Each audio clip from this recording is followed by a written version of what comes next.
Hi, and welcome to Dani After Dark. If you're new here, make sure to like and subscribe so you don't miss a notification or a new episode. Tonight is the Dani After Dark Book Club, and this month it was voted to do Shari Franke's book, The House of My Mother, A Daughter's Quest for Freedom. So I am really excited to go over this book with you guys. If anybody has read it and wants to jump in and be live for the review, I did post a link for the StreamYard account and I did start. So feel free to jump in on that. Or if you're just more comfortable hanging out in the chat, by all means, feel free to do so as well. I have a lot of notes per usual, but up front, I will say I'm really glad that this book was selected. It was a great read for so many reasons, but I will save what those specific reasons are for the end of the show.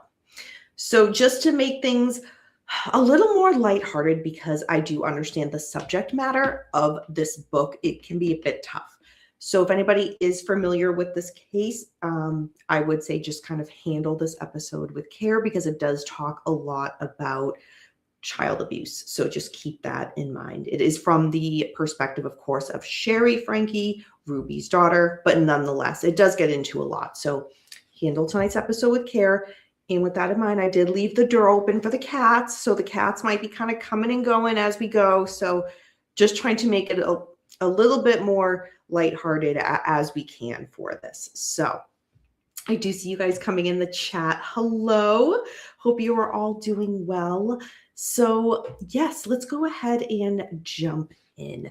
So this was actually a suggestion quite a while ago from Renee. So shout out to Renee. And this had been on my list for such a long time to read. And I bought it and I just kind of put it aside. And, periodically would kind of be an option for book club. And other things had just kind of been voted. But for this month, it was the winner. So I'm really excited. It kind of kicked my butt to get to reading this, to be able to review it. So let's go ahead and jump in. Okay, Kat here. I haven't read this, but thought about it.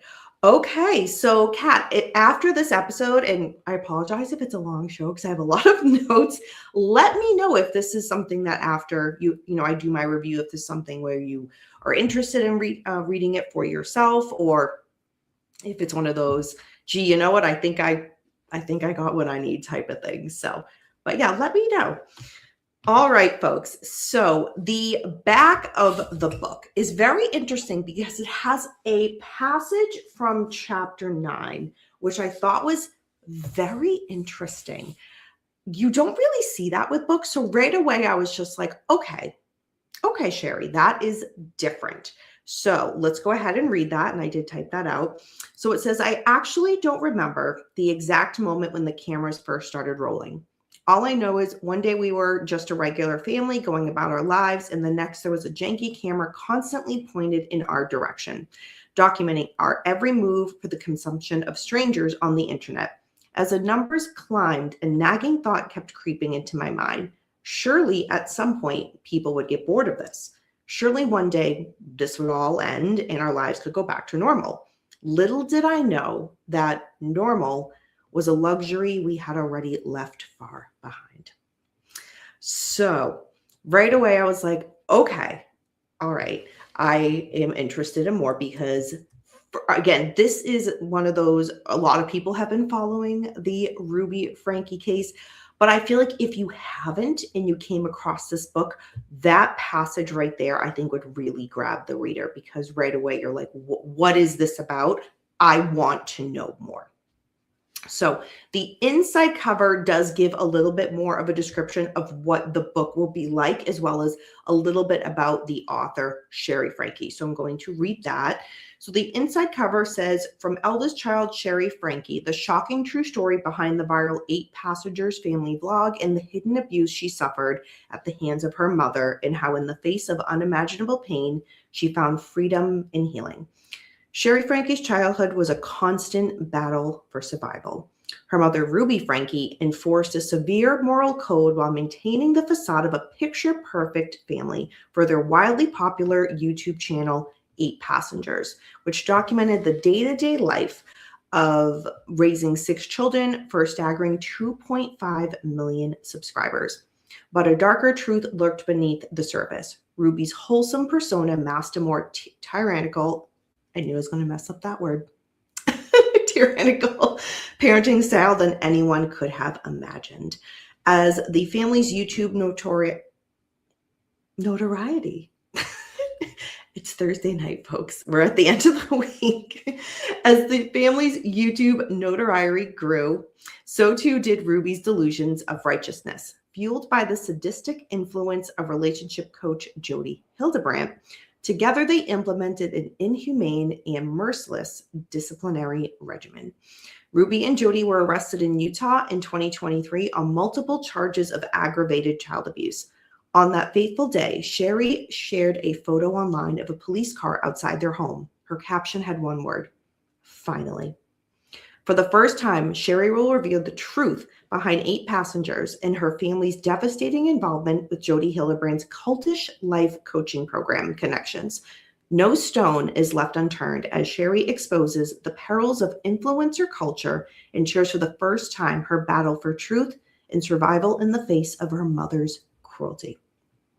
So, right away, I will say that description is spot on to what the reader will find in this book. With that being said, each sentence that I just read gets expanded upon incredibly with great detail throughout the whole book. But I will say, for somebody who maybe isn't familiar with this case or doesn't know what to expect with this book, that description is pretty spot on. In regards to just kind of keeping in mind as it unfolds, as you're reading it, it's very easy, hindsight is 2020, right? And a lot of us are familiar with this case. We know the outcome. This is something that, yes, Shari Franke is now an adult in sharing her story, but she was a child when this happened. So you are getting, and some of what she shares in her book is passages from her diary. So again, we have a child's perspective of what was happening. So it's so easy as you're kind of reading it to think, oh, why didn't she do this? Or why didn't this? And that's just natural human reaction, right? But to take a step back and say, this is a child who is not responsible for what was happening and tried. That's one of the things with this book, as we're going to go through, she tried and reached out to people and spoke up numerous times. Yet what happened was allowed to happen. Like society, law enforcement, she and her family were very much let down and failed, to put it very simply. So that's just one of the frustrating things, I think, that as a reader, just again, to keep in the back of your mind, is somebody as a child who tried to do everything they could, and it still got to the outcome that it did. So just one thing to keep in mind. So, All right. The book is 297 pages. It is 49 chapters that are then split into 5 parts. There are no photos in this book. So the only photos that the reader has is Shari on the cover, as well as a photo of her on the inside. Just try to get that glare out of there. So those are the only photos. Honestly, the book didn't need any photos. I thought when I purchased the book on Amazon and it was going to come, I thought that there might be some photos of maybe, the show 8 Passengers, or just like family photo of them in general. Not that that would have been needed, but it's not there. And I think that is such a powerful and very strategic move of Shari, of the author, because again, this is, yes, we talk about her family a lot, and especially her mother, but this is her story and her journey and her experience going through this and her perspective. So there's no need for anybody else but those 2 photos of her. So I thought that was very strategic. Wasn't expecting that. Like I said, I expected photos, but there wasn't any, and I thought that was a great choice. So the introduction. So I'm just going to make my font bigger here because I do not have my contacts in, and it's a little bit small for my, okay, perfect. So so the introduction, it right away starts August 30th, 2023. That was the day that the call came into 911 from the neighbors while Shari was at college. And that was saying the police were at her mother's. The neighbor called to say that. So Shari thought, in just full disclosure, right at the beginning of the book, she thought her siblings were dead. So she drove the 20-minute drive to her home, sees law enforcement everywhere, and right away, that's when everything kind of starts. One thing that you pick up right at the beginning is she does not refer to her parents as mom and dad. She refers very strategically to to Ruby as Ruby and Kevin as Kevin. So Shari's parents, Ruby being her mother, Kevin being her father. They are just strictly Ruby and Kevin. There will be somebody's later on in the book that she does refer to mom and dad, and it is not them. So again, chosen families, everything, folks, but we will get to that. And I think it was very interesting right away to see her not call them mom and dad, because again, it's a very specific distance type of setup in that relationship, which really, for everything she's been through, really makes sense. And whether that is for the benefit of the reader, just to be able to clearly say Ruby and Kevin as her parents, but it was very clear as the book goes on that it's very, okay, this is the relationship I have now with them. Like, it's not mom and dad, it's Kevin and Ruby. So, but that's one of the things, like right away in the introduction, where you're just like, oh, okay, she's not saying mom and dad. She's calling them by their actual names. And it goes like that throughout the entirety of the book. So what she says is, I haven't been back to that house since Ruby had discovered me a year prior. Disowned me a year prior. The self-anointed saint of motherhood, Ruby, who had turned my life into a surreal version of the Truman Show for her social media disciples. Ruby had subjected me and my siblings to her twisted interpretation of crime and punishment all of our lives, until Jody came along, adding terrifying new flavors of sadism to the regime. And then she gets to Jody. Jody, our family's very own cult leader. A false prophet who swept into our lives like a hurricane, turning my mother into a fawning, starch-dark acolyte who lapped up her every demented word like it was holy water. My father, once our anchor, had been banished, leaving Ruby and Jody to rule unchallenged over my 4 youngest siblings who were still there with them. So Right away, again, in the introduction, the author talks about, so Shari says that neighbors were also very much aware of what was going on, not to the extent it was, as we all learned as everything unfolded in the news and media, but they knew something was wrong. They also had made countless reports to Department of Children and Family Services, but no action had been taken. When Ruby now is being arrested, and Shari shows up at the home at the street. Shari describes it like a war zone. Police cruisers were everywhere. They formed a barricade. There were flashing lights. There were SWAT teams that were on the lawn. They would not let Shari through. But they did ask her for a layout of the house, and they asked her if there were any guns in the house. Through tears, she describes there again the madness outside, and posting that one photo on her Instagram that just said, finally. She says, quote, "The nightmare was born on social media. It should die there too," end quote.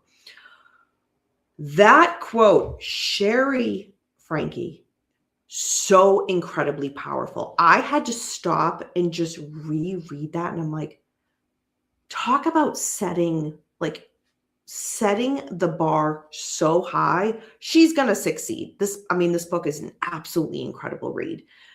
But like, what a powerful way to finish an introduction. Like right away, you're like, okay, Shari is not here to play. We're going right into it. I remember, I will say, when that photo was posted on her Instagram, I was not following her on Instagram at the time. I was actually very late to joining Instagram, in full disclosure. So in 2023, when everything kind of went, public with the media and whatnot, I wasn't really on Instagram for that in regards to, following true crime news. So I wasn't following her or anybody connected to this case. But I remember news outlets picking up that photo and posting it everywhere with her caption that said finally. So I did remember seeing that photo when it did happen. So now we get into chapter 1 of the book. So the book starts right away with the background of Shari's mother, Ruby. So Ruby Griffiths was born January 18th, 1982. She was the first child in her family. She was a devout member of the LDS Church, and her family was for generations. Becoming a mother wasn't just a feature for Ruby. It was actually the pinnacle of what her aspirations were in life. And this is actually not uncommon, as Shari describes, in the LDS theology. So Ruby went to Utah State for college. She chose accounting, but for her, college wasn't really about going to learn anything, to do anything with a career. It was about finding a husband so she could get married and start a family as soon as possible. Insert Kevin Franke. He was a senior living on campus. He was 4 years older than Ruby, and he was just about to complete his civil engineering degree. He was also a product of the LDS Church. So when they got married, it was just 3 months after meeting. So pretty quick. So insert Shari, the author. Shari Franke was born on March 3rd, 2003. As a baby, it was discovered that she had a life-threatening intestinal blockage. She had surgery.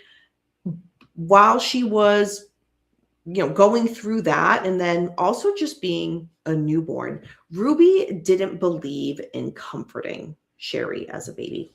And that's kind of something that we're going to learn about Ruby as a mother throughout the entire book, with a lot of other things. But Shari being the oldest, this is where this kind of begins. So her other siblings. So Shari is one of 6. So the second oldest child is Chad. They are the only 2 siblings in this book that are named. The other 4 were at the time of this underage. So Shari very strategically does not name them in the book. And I beyond respect that. And I really hope that anybody who reads this is going to kind of respect that as well. In regards to, obviously, if people followed the YouTube show 8 Passengers when it was on, or followed this in the media when it was happening, could people go online and find it? Sure. No, don't bother. There's no reason. There's no reason. But again, just for this book, her siblings will not be named except for Chad. So we learned Ruby first started a mommy blog called Good Looking Home Cooking. So she went from there to create more blogs. So Ruby started Full Suburban and something called Yummy Mummies. Ruby would proclaim that all of her kids are going to learn how to play the piano. So right away, again, Shari being the oldest, she was the guinea pig for everything. She would be woken up by her mother at 6 a.m., but not just gently woken up like a lot of us, yelled at, slapped, etc., and forced to play piano. So Shari talks about a specific incident where Ruby thought that Shari was ready to move on to the next piece and what was being learned at the piano class at that time. The teacher, however, said to Shari, oh, 1 more week on this piece and then we'll get to the next one. And I guess when you would get to the next one, you would be given a sticker. And that would basically mean you passed it, it was complete. So as a child, Shari's thinking, quote, how was I supposed to tell Ruby that her judgment had been overruled, end quote. Shari started getting so emotional and teary-eyed.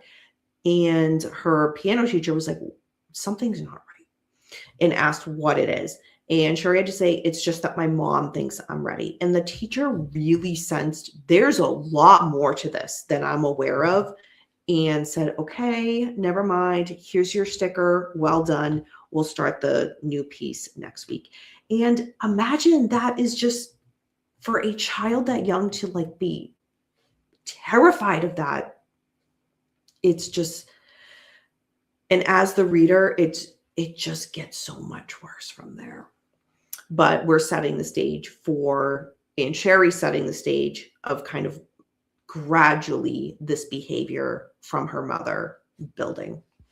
So at this point, baby number 4 is brought into the Franke family. And one of the things that Ruby kind of says that Shari overhears is the silk pajamas. And it has a little bit of significance because Shari's grandmother, so Ruby's mother, gives Ruby silk pajamas after having this baby. So Shari, the young child she is, says, will you bring me silk pajamas too when I have a baby? And Ruby responds, absolutely. When you have a baby, that's when we can be friends. What a comment to make back, right? So in Shari's mind as a child, she's thinking that's the end goal. I need to have a baby and then I will be friends with my mother. That's when we'll finally have that good relationship. So in regards to the Ruby family, the Franke family having more and more children, Shari being the oldest was kind of basically put in charge, but more so in regards to responsibility. So she was put in charge a lot to help with the kids, to help with the cleaning. The cleaning was a really, really big deal. Ruby would basically be like, you have 1 hour, you and the kids, top to bottom, this place better be absolutely clean. And she would actually set a timer. And if it was not done to standard, there would be hell to pay for that. But it's just basic things like that, right? So now at 8 years old, Shari and the family move into their first detached family home. And Ruby continues to, I would say, I don't want to say spiral because that's not the quite right word, but continue on in the type of parenting style that she's choosing to go down. I think that's the kind of easiest way to word it right now. So one of the things that James Watson, do you know me or do you know me? I actually, in full disclosure, y'all know I do a lot of notes, right? I cut down a little bit for tonight's show. There was a lot more. So yeah, but don't worry. Grab a snack, grab a drink, hang out, be comfy. We have a lot to talk about tonight, but thank you, James Watson, for putting out there. Yeah. 345 pages of notes, give or take another 200. So Ruby would go on to proclaim, and again, this is when Shari is still a child, quote, all my kids are going to learn, where is this right here? Oh, my thing skipped. Okay, one moment. Here we go. Basically, all our kids are going to learn how to be independent for themselves. And they were very, very, very young children. So, for example, all of the kids were responsible for packing their own lunches and getting themselves to school. We're not talking about a 12-year-old. We're not talking about a 10-year-old. We're talking about 6-year-old younger, to be responsible for not only packing their own lunches, for getting themselves to school. Keep that in mind, right? For Shari specifically, it was a mile walk each way. And she says birthdays were very special in the family because Ruby would treat the kid with a ride home from school that day. So that one day a year, they would get a ride home. Other than that, the child had to walk to and from school on their own every single day. So Shari developed a nervous habit, and hers was kind of biting her lips until they bled. And where that would be a sign for a lot of parents to kind of look at and see something's bothering my child, Ruby instead would look at Shari and say, quote, look at your face. No man is ever going to want to marry you with a bunch of ugly scars all over your lips, end quote. So Shari also seeing her friends and other kids from school doing just basic everyday things with their moms. For example, even just going to lunch and having a meal and sharing a meal like that. And Shari would say to her mom, why don't we do that? Why don't we do what my friends do with their moms? And Ruby's response was, quote, remember, I'm not your friend, I'm your mom. My job is to train you how to be ready for the world. When you're an adult, we can be friends, end quote. So at this point, Ruby now has her 6th and last child. So Ruby at that age is now 30. So 30 years old with 6 kids. I have 6 cats. I don't. 6 kids. So she, at 30 years old now, is questioning what comes next in life. So what Ruby noticed was that her 2 sisters, so Ellie and Bonnie, they actually also were on YouTube as content creators, and they were having a bit of success with that. So Ruby, seeing that, decides she's going to start a YouTube channel. And in January 2015, 8 Passengers was born. The channel would become a stage for the family drama and give a very specific and strategically placed window into the Franke household. Just because, and I think we all know this now, but in 2015, think about it, YouTube was so different. When you see, I think we all now realize when we see a vlog or something like that, whether it's on YouTube or, Instagram or whatnot, we're getting a snapshot into somebody's life. And I think back then people didn't quite realize that because it wasn't as common. So this little window that we now know we're looking into, I think back then people thought it was much bigger than it was. So when you give that very specific look that you're trying to get across of how your life is, it might take only a little bit of time to film that and to get it out there on a vlog. But back then, that little window makes it look like that is your whole life. So again, we just have to kind of go back in the mindset of what was YouTube like in 2015. It was very, very different. So just keep that in mind. So Shari goes on to say, and now we're at chapter 9, which remember the back of the book has a quote from that. So I've already read that. So now she's like, we were a regular family. And the next day there was a camera in our face and we were not a regular family anymore. And this would go on for the next 7.5 years. Shari describes the channel when it exploded in regards to subscribers and views. It happened and there was really just no going back.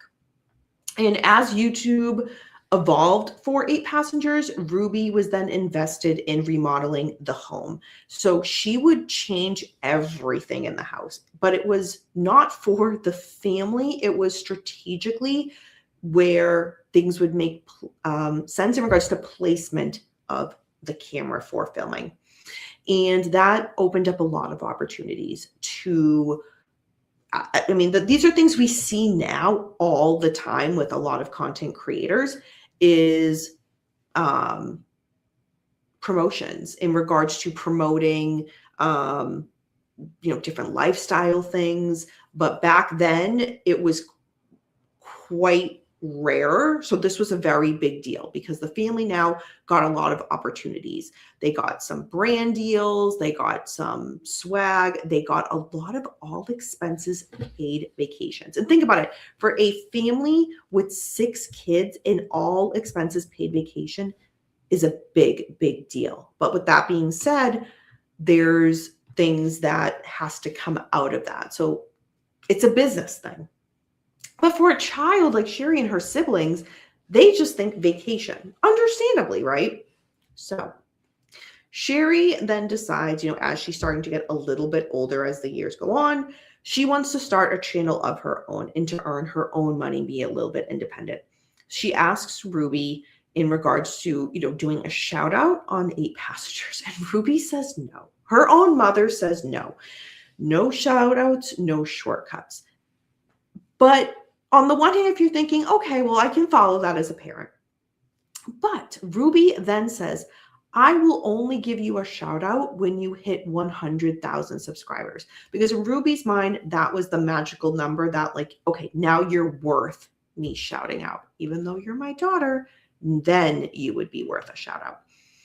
So Ruby was very controlling, not just of all the children in their lives, but also with social media too. So, here's Shari wanting to do her own account, and she had to get Ruby's approval for everything, every video that was uploaded, every post that was done. It had to be approved in advance by her mother. And Ruby had a strict rule, no Snapchat. When Ruby found out that Shari did in fact have Snapchat, she actually took her phone away. And what Ruby said to her because of that was very interesting. It wasn't, if you think about it, it wasn't a parent you're too young for this, or, here's what can happen when kids use this type of social media platform, the bad sides of it, right? No. Ruby said, well, we're public figures now, and every post you do could impact our family's income. That was the important thing to point out to her daughter. So one day while Shari was journaling, it's so sad because she shares this in the book, quote, I don't think my mother loves me, end quote. And on that page in her journal, she started crying and the teardrops blurred the words. I mean, how heartbreaking is that? It's so much, so much. So Shari, what she would do is, so she's having this internal battle, right? But she's also having to be a part of 8 Passengers, and her mother is, filming everything, and she has to act a certain way on camera. So when you're a child, people of all ages now, but especially when you're a child, reading things online can be 10 times more hurtful, right? So Shari would read comments about herself that what people would write online, and it was horrific. It was, she's a kiss ass, she's smug, it was all of these things.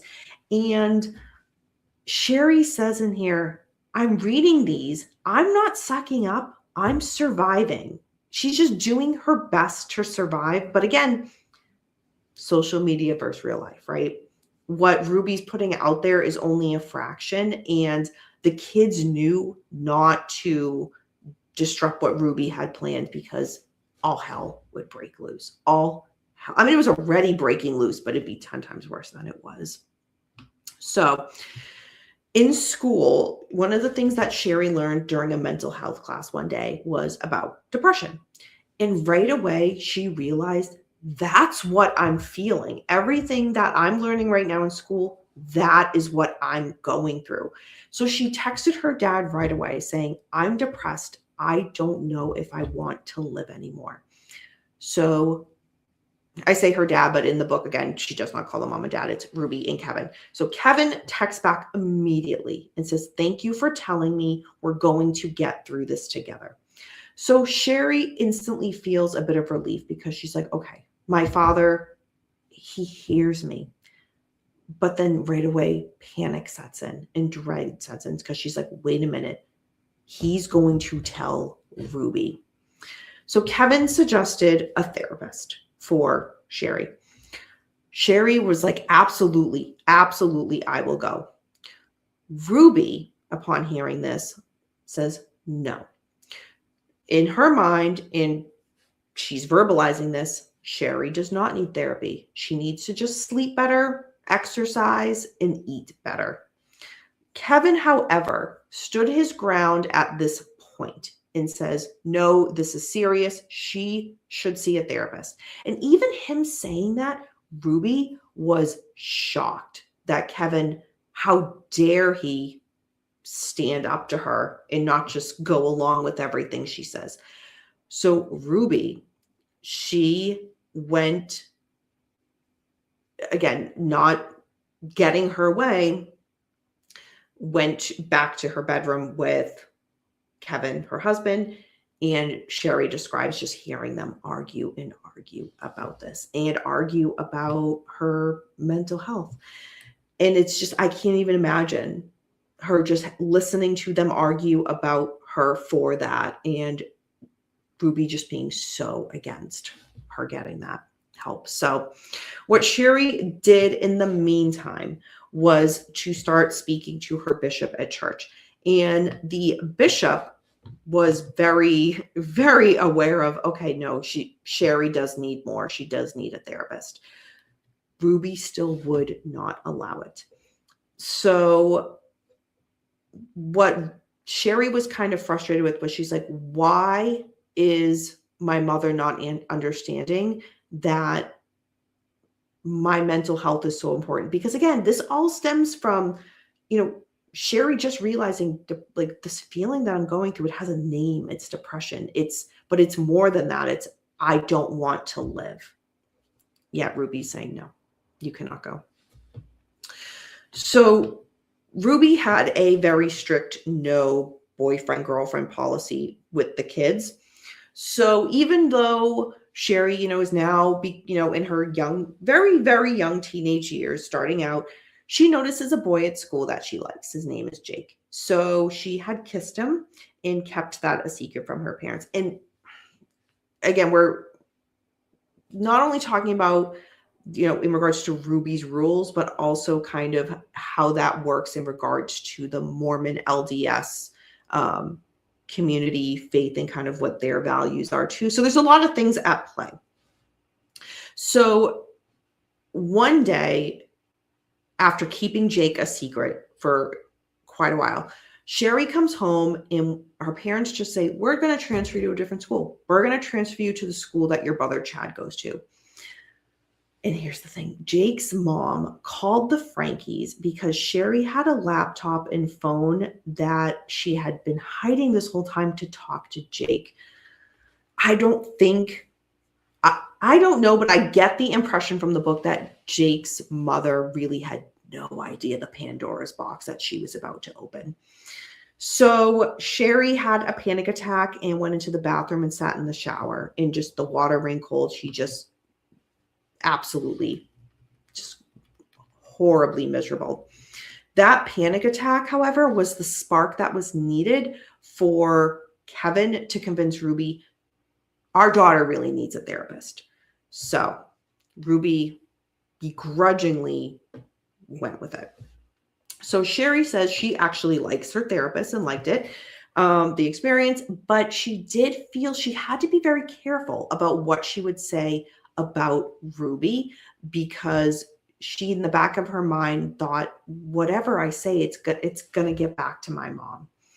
So little things like, at one point, Shari says to the therapist, just something basic, I don't like playing the piano. So the therapist says, well, why don't we have your mom come into a session? And that's when Shari says to Ruby, I don't like playing the piano. And in front of the therapist, and I think that's really what kind of gave Shari that kind of, one step up, is Ruby responds, well, you don't have to play the piano and we never have to talk about it again. And you read that and, on the one hand, you're like, okay, well, that's what a normal parent would react to. But in regards to Ruby's parenting style, it's no. Now now Shari's saying something, a therapist is going along with it, but that's not what Ruby planned. So it's just something like that, which on the one hand is a great thing for Shari, not short term, not long term. So at this point in time, Shari is still really struggling, and her youngest sister would tend to make her way into Shari's room at night and sleep in there. And Shari began to kind of realize, I need my sister here. It's more of, she describes her as like a sleeping pill, a lullaby, something that just would make things more comfortable for her. And that's when Shari realizes, I actually need my sister and my siblings like more than they need me. So Shari is now attending her brother Chad's school, and going through that new kid at school, like, we've all either been there or kind of have experiences with friends who have, and it's not easy. But Shari decides, okay, I'm just going to throw myself into my studies and throw myself into books. So in regards to that, so Shari is a very, very smart student, like exceptionally smart. So that's one thing to keep in mind, where on the flip side, Chad is more sports oriented, popular, kind of that type of group in school, right? So at one point, Shari's making strides with her therapist, and she comes home one day and Ruby says to her, yeah, you're fine. And the therapist, basically, they think you're well adjusted and you're fine. You just have an overactive imagination. You don't need to see the therapist anymore. And Shari's totally taken aback, like, wait, what? And Ruby says, Mommy's little drama queen is looking for attention, end quote.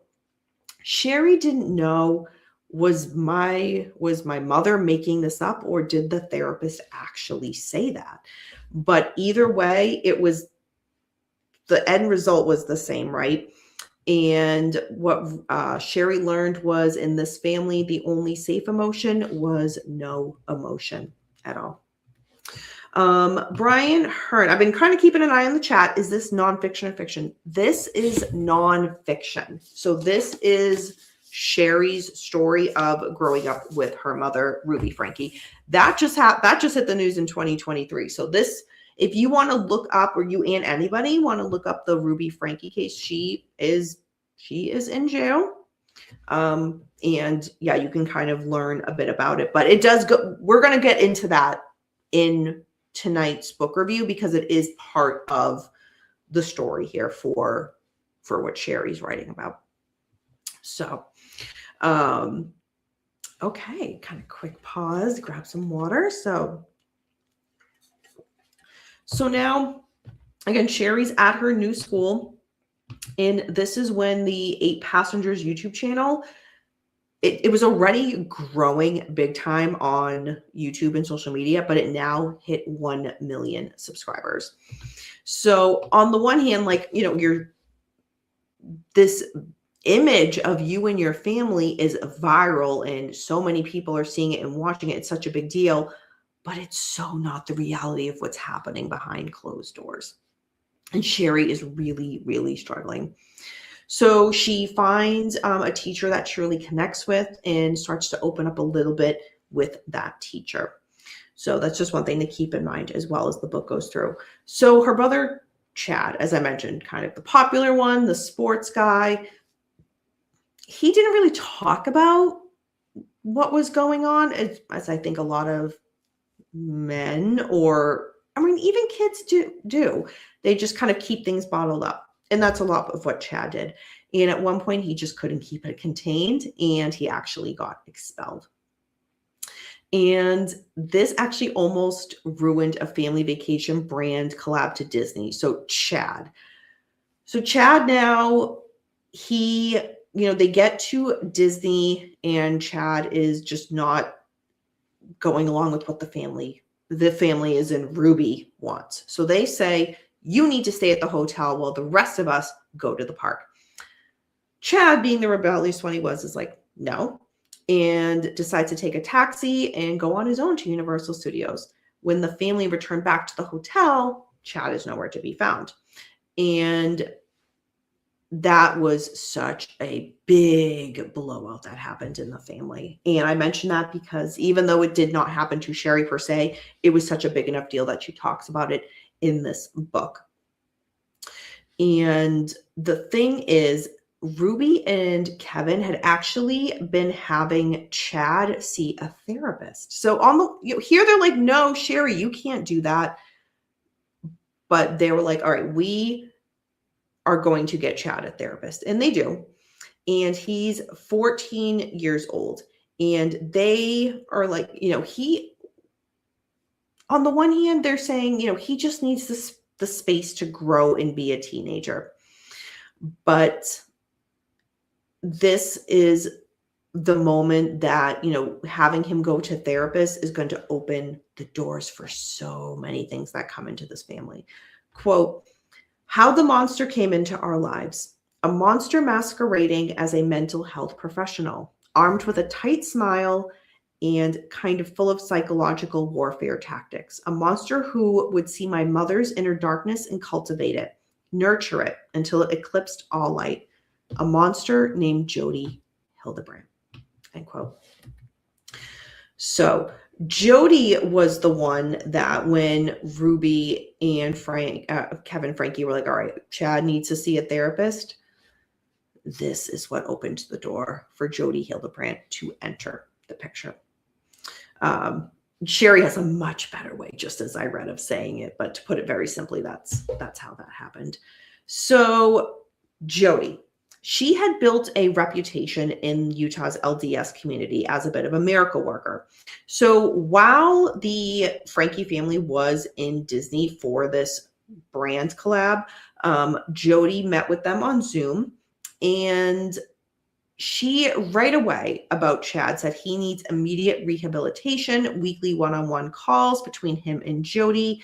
And you also need to send him to a wilderness therapy program for troubled teens. 45 days of treatment would cost a whole lot of money, but they did it. The family decided to do it. The Franke family did. So at this point in the book is when Shari gets a bit into Jody Hildebrand and her background and her upbringing. I'm not going to go into that really. I'd rather not focus on the monster as much. But the book goes into that, and we can also, if people aren't familiar with Jody Hildebrand, also read about her online. But Shari does get into that in this book. So 3 months later, Chad returns from this therapy and this, for troubled teens wilderness retreat. He now, however, still has to do weekly sessions with Jody. And Shari decides she's going to research Jody a little bit. And what she sees is just like, wait a minute, that there's really something wrong with her. And she decides to warn Chad. Chad's like, don't worry, I can handle Jody.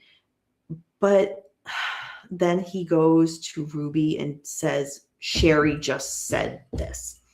Ruby confronts Shari saying that she, as in Shari, is trying to sabotage Chad's progress. Then Ruby says, well, you know what, Shari, you need to start seeing Jody too.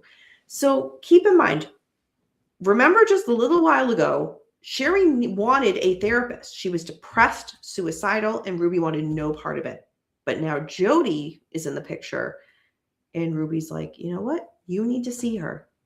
So just, again, we know what's going to, a lot of us know the case and know what's going to be the end result of Jody and Ruby's relationship, but now it's kind of building. It's slowly building. So as the reader, you're learning kind of how Jody kind of really got in between all the like cracks and crevices of the Franke family to get as deep in as she did. So Ruby said, quote, anyone who doesn't like Jody is hiding something. It means you're threatened by the truth she speaks, end quote. So Jody Hildebrandt has something called connections, and it's spelled CONNEXIONS. And I'm not talking connections like how me and you as the viewer would connect, if you will. No, this is a kind of I hate to say a brand, but a marketing of what she does. Her company or whatnot is called Connections. And Ruby becomes obsessed with it. Ruby and Kevin end up going to a Connections conference. Kevin came back stressed and said he felt like he was surrounded by a bunch of man-hating women. But Ruby, she was completely engulfed in Jody, her philosophy, in everything. But Kevin didn't want to, be like, it's a bunch of BS. It's horrible, but just kept his mouth shut instead because he saw how much his wife, Ruby, really took to it. So Connections. The book goes quite a bit into Connections. So just to give you guys a little bit of the gist of it. So the Connections students were urged to distance themselves from anyone not living by Jody's truth. And what an impactful statement that is. It's not even in regards to if people don't believe the same thing as our group, our religion, or whatnot, for example, right? Distance yourselves from them. No. This was if they don't agree and live by Jody's truth. Like right away as a reader, I'm just like, okay, I pick up on that immediately. But nonetheless, Connections, Jody Hildebrandt. So there was a lot of classes that Jody offered, retreats, Zoom broadcasts, etc. And those were talked about as well, and kind of how those went with people kind of joining Connections. So what Shari says is Connections didn't change Ruby's tactics. It just gave her a manual to refine them, end quote. Ruby on the 8 Passengers YouTube channel didn't announce Jody's arrival or her newfound interest in Connections. What she did, however, was kind of slowly shift the integration of these new ideas that she was learning through Connections and the terminology. She started to then just kind of let those kind of very easily marinate into the videos and content she was putting out there very gradually. Ruby then, after a little bit of time, actually began promoting Connections events to her audience in regard to any upcoming conferences that would be happening. And the way Ruby would frame that to her audience was it's an opportunity to go to an event, a workshop that is built on self-improvement. Keep in mind what's going on behind the camera. Chad was not, quote, improving enough, end quote, according to Jody. So Jody told Ruby and Kevin that he must quit track and football. Those were what he excelled at. Those were what he loved. But Jody's saying, nope, make him quit it. So Kevin and Ruby followed Jody's orders, and he was forced to quit track and football.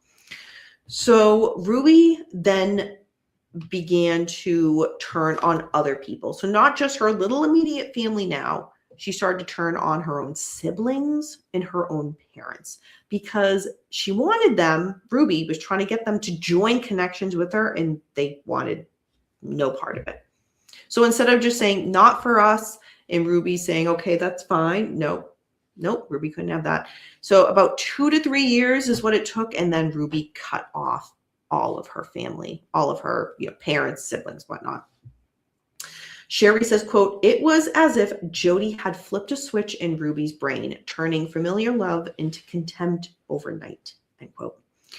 So one evening, Ruby told Shari that they were going to be pulling her out of an extracurricular activity that she did as well. So Shari also did track at this point in school, and it was just, again, an outlet, and she needed it and she enjoyed it. But Ruby decides to pull her daughter out of it, saying, you need to work on personal development. Quote, and this is what Ruby says to her daughter. Shari, you don't have empathy. You're not compassionate. As your parent, it's my job to tell you to fix your flaws before it's too late. That's why your father and I have decided to give you the gift of one-on-one sessions with Jody, end quote. What phrasing, right? We're going to give you the gift of one-on-one sessions. So they also said to Shari, you have a choice. If you choose not to go, we're taking away your car, your phone, and you're going to be pulled out of school entirely. Like the taking away the phone, I'm like, oh, I as a parent, I get how they would do that. To pull your child out of school, that blows my mind. But the thing is, Ruby's making these threats. Shari's in her senior year. She just wants to finish that last year of high school. So she goes along with it. And this is when, as the reader of this book, I'm picking up on things. I'm like, I did not know this when everything was unfolding in the news. So, and what I mean by that is what she's taking away at first from these meetings with Jody. So right away, Jody says to her, so Shari, let's dive right in. Our goal of these calls is to isolate and ultimately address the distorted thinking that is causing you to behave in a cold and entitled manner that is creating issues in the family. Can you tell me more about that from your perspective? What therapist goes into a session and that's the first thing that they said? I went to school for psychology. I am so beyond pro therapy. I think it's amazing. I think everybody should do it. There's so many good therapists out there in the world. They don't start like that. There's not even like so tell me what would you like to get out of this? Your parents are reporting this, but like, what are things from your perspective? There's none of that. It's you're doing this, you're doing that. There. Now tell me about it from your perspective. Not, is this wrong? Is this not accurate? I read that and I was like, oh, this is against everything in the therapist psychology community. It's against everything. And it was just like, oh my God. Like if Shari wasn't being forced into this, and like if you were just meeting with a friend or whatnot, oh yeah, I just started therapy and this is how it started. Be like, run far away and never speak to them ever. It's just horrific. But I digress. So they go through their first session and Jody at the end of the meeting says, I heard you said some disparaging things about me. And Shari saying, well, if it's true in regards to the stuff that Shari found out and kind of read about Jody online. And Jody says to her, you're going to learn about truths. And that's kind of where their first session ends. But like for Jody to like come for her right at like beyond unprofessional, beyond. Shari then was now having weekly meetings with Jody, again, per her parents. And Jody gave Shari the homework to come up with a list of distorted thinking episodes. So Jody would tell Shari that you have serious issues of adulation, meaning that to Shari, you think you're better than everybody else. A lot of words I can think of, but adulation is a very interesting one for that. So, Shari's kind of talking about what is going on in these therapy sessions weekly. My note right here for this next one is just no. Shari would go into one of these meetings and for her, things kind of clicked. And she said, quote, working with Jody was like a dream come true for my inner mean girl, end quote. It's just Shari's so young, and Jody was, as much as she said just some horrific stuff up front, she also knows how to frame things where it's like, I can make an impact on this child, call it like it is, child, to phrase things in a way where she's going to see what, like, you're manipulating the situation is what Jody was doing. And it clicked, and Shari was like, oh, yeah, maybe Jody's right with this. And it was just like when that shift happened, and I didn't know that happened in, outside of, what was happening in the media, I was just like, oh my gosh, no. So Shari is now in. And Jody says she wants Shari to start to explore kind of the opposite of adulation, and she calls it self-denigration. So instead of thinking, for example, I will pass the test because I'm smart, think I'm going to fail the test because I'm a very stupid little girl. Like, that's what Jody was saying to Shari. So even Shari kind of hearing this, even though she's kind of in and following, yeah, Jody's making a lot of sense. Even she's taken a little bit of back, like, wait, what? That doesn't make sense. And Jody says to her, Shari, be humble. You are far less clever than you think you are. So that's what Shari's now doing. So Shari now, again, starts to think, okay, well, Jody, what she's saying, it kind of doesn't make sense, but but a lot of other things she just says is, so I'm in. Shari then apologizes to Jody, saying, you know what, I'm sorry for those things that I said about you. I shouldn't believe everything I see online. And Jody just kind of chuckles and says, you know what, no, we shouldn't. And what Shari takes away from that is, quote, but not enough to kind of be like, wait a minute, I need to back out of this. In hindsight, Shari says her voice dropped with the satisfaction of a predator who knows she finally caught her prey. So towards the middle of the book, Shari starts to say, she doesn't come out and say this. In my notes, I put it, she pretty much drank the connections Kool-Aid, if you will. Every interaction became an opportunity for Shari to now kind of share her newfound enlightenment. So when I say she's in, and she's buying everything Connections and Jody's saying. So every opportunity, even with friends, Shari would kind of point things out to them. And she's like, I can practically hear my friends eye rolling when I would talk about it. And she ended up driving away most of her friends. What teenagers want to hear about this? I mean, what adults want to hear about this? But especially teens. And what Shari says is, I realized that losing all my friends was just part of the process. It was a test to see how strong and dedicated, basically, she was to the truth. She says, it didn't matter if I lost every single friend I had, if it meant hearing the praise fall from my mother's lips. And I'm like, oh my gosh, like, that's just so heartbreaking. So heartbreaking to hear.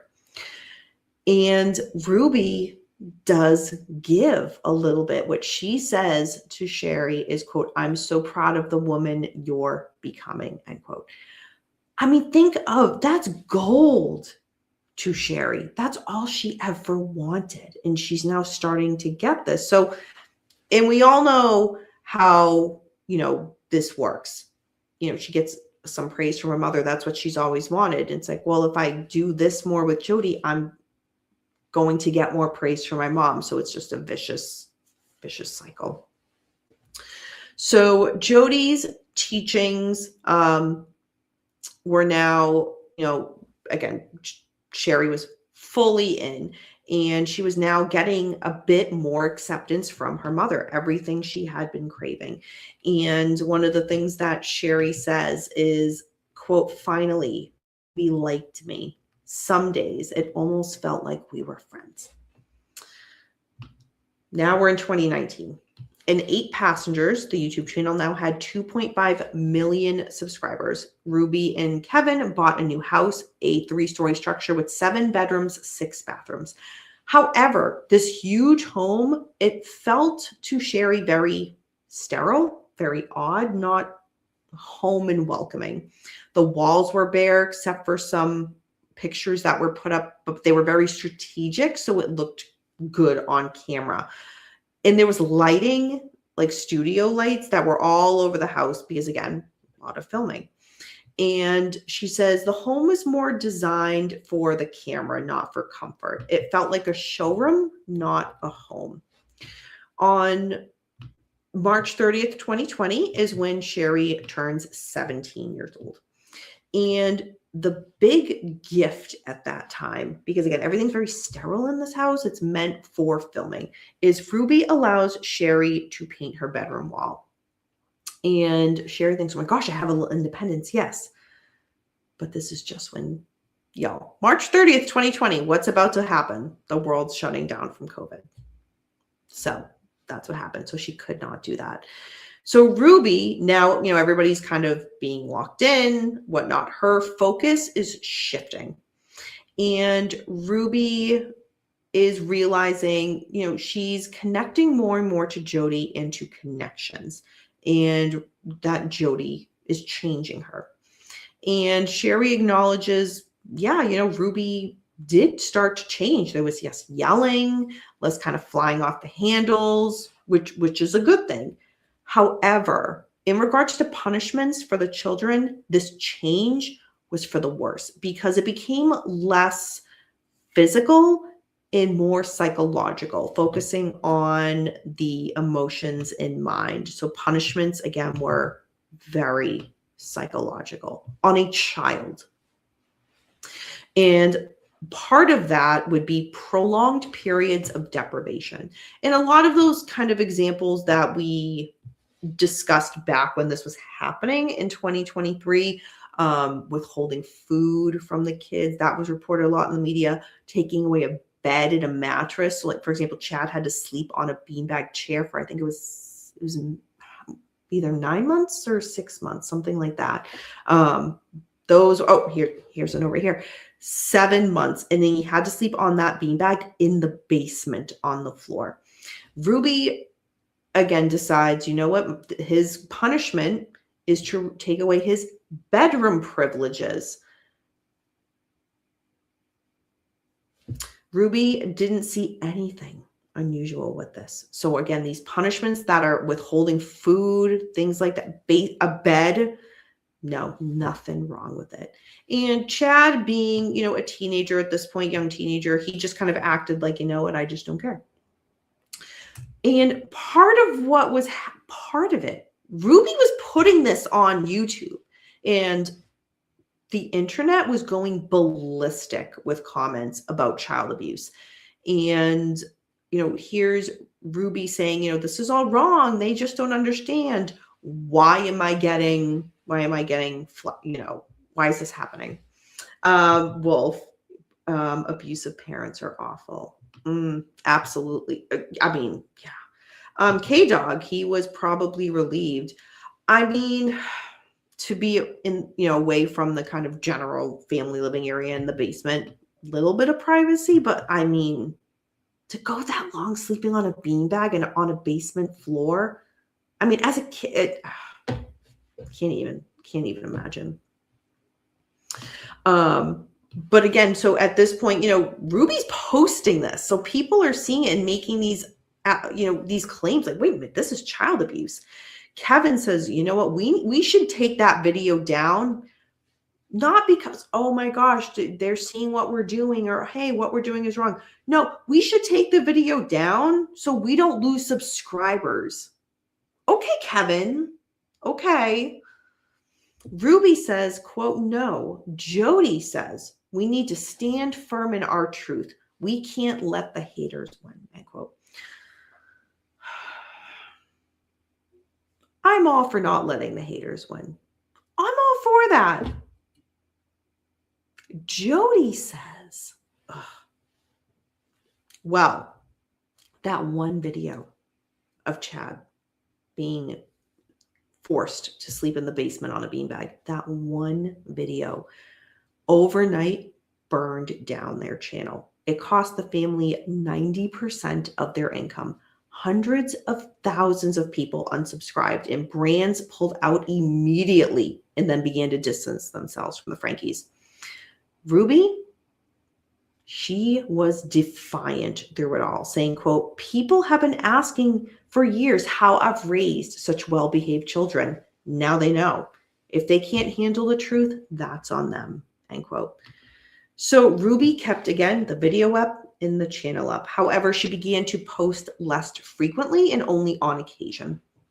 Many people now were not only watching what she was posting going forward, but actually going back through the 8 Passengers YouTube channel and looking for more evidence of Ruby's cruelty. And some of the examples that we kind of talked about, again, there's one clip in particular. As we mentioned, the kids were responsible for their own lunch. There was one clip that when everything was kind of going out in the media while the trial was unfolding, and Ruby was arrested. There's audio of Ruby talking about it on 8 Passengers, saying, it was like one of her little kids forgot to pack and bring her own lunch. So the school calls and says, she didn't bring a lunch. She's hungry. Can we feed her? Can you bring her lunch? And Ruby's like, no, she needs to learn. And don't let anybody give her food. And Ruby's, talking on camera like, oh, the teacher seems so uncomfortable, but she needs to learn. And it's wow. And that's just one example of a whole bunch of stuff, just one.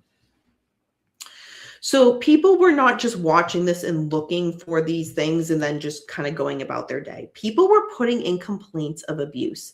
And people were also calling into Kevin's job at BYU, Brigham Young University. He was a professor there. They were trying to get him fired. Ruby and Kevin, in response, would send cease and desist letters to content creators who would call Ruby abusive. I'm sorry, but, they just, if they were painted in a bad light, they were being sent cease and desist letters. So all these calls about abuse. Child Protective Services were showing up at the house.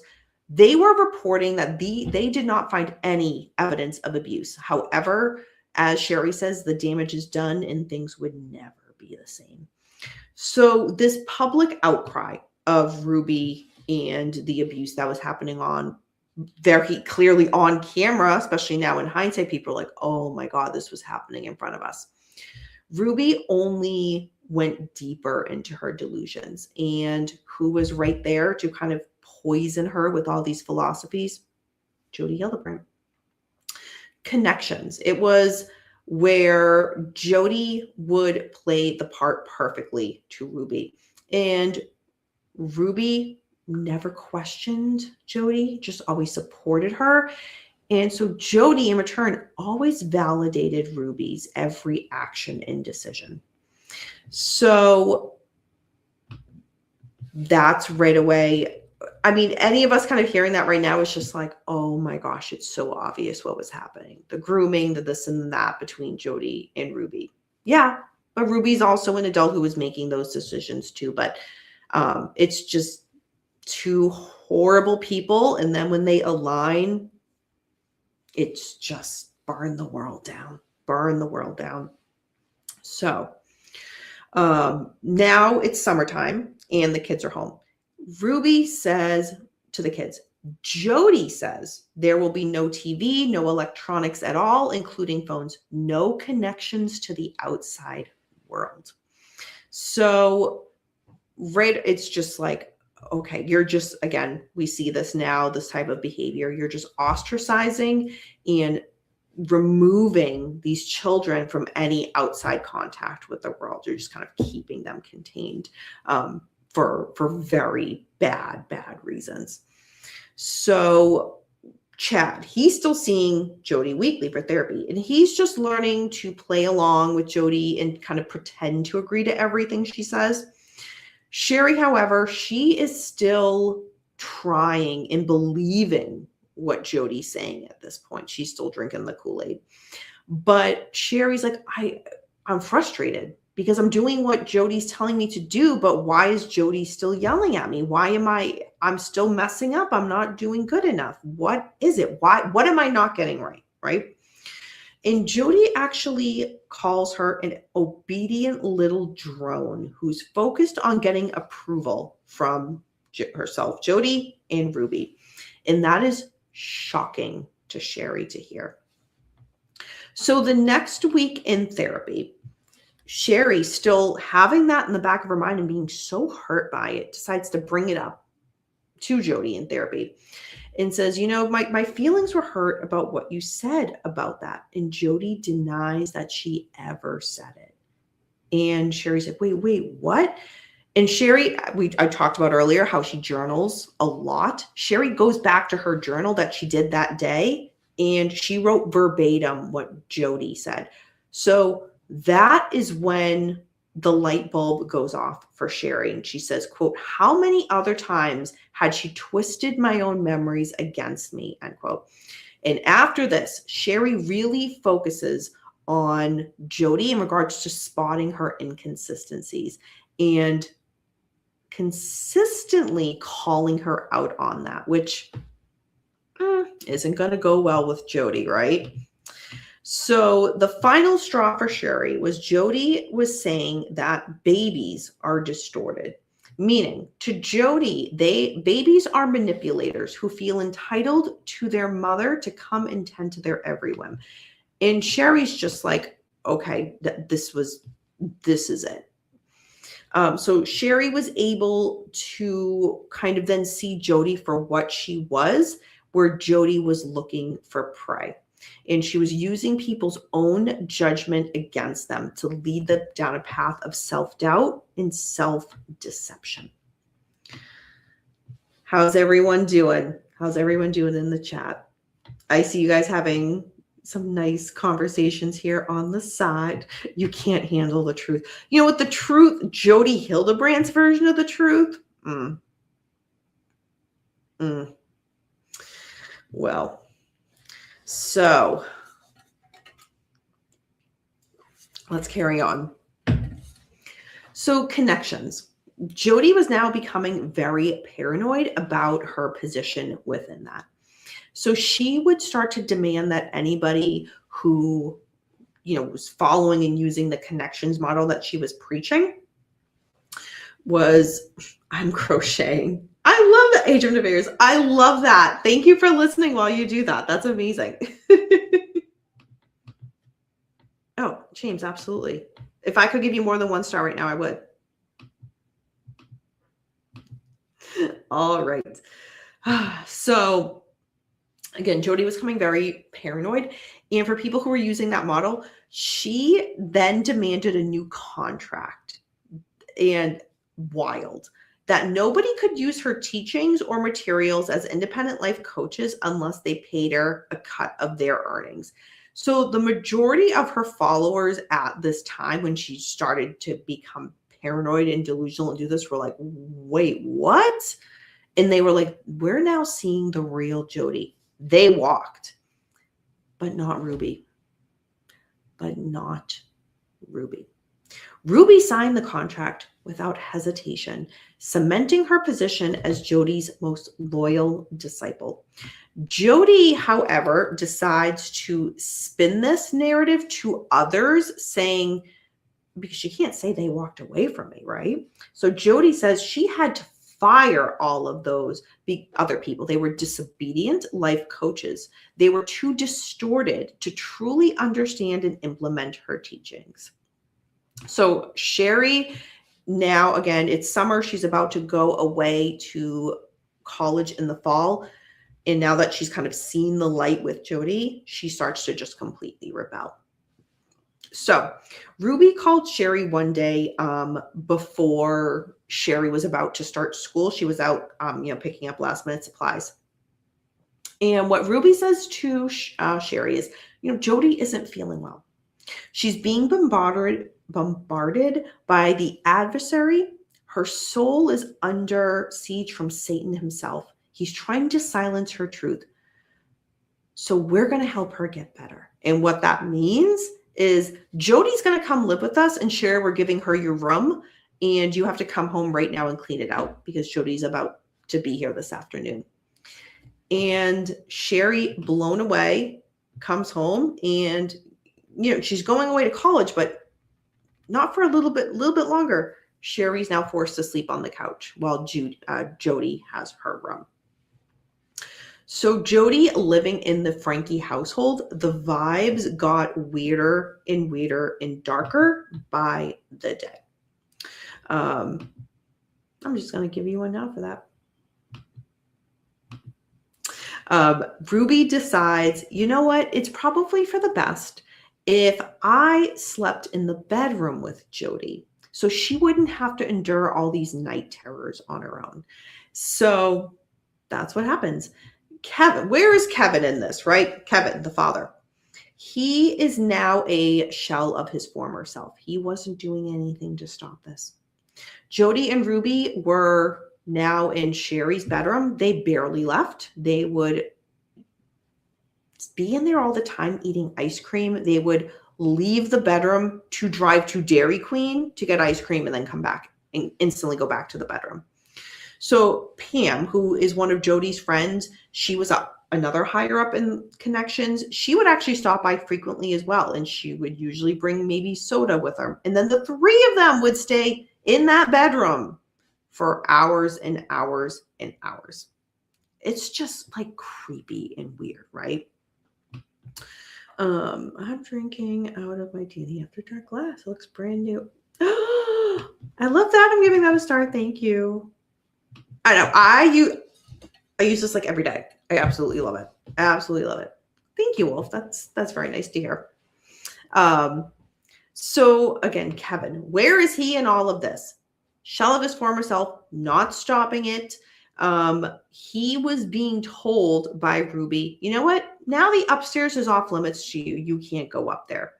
And when you leave the house, when you come home, you have to have, Ruby says, you have to have my permission to return. Kevin goes along with everything. He does not speak up for himself, does not say anything. So even things like Kevin wanting to go into the kitchen to eat, to make something to eat, had to have Ruby's permission.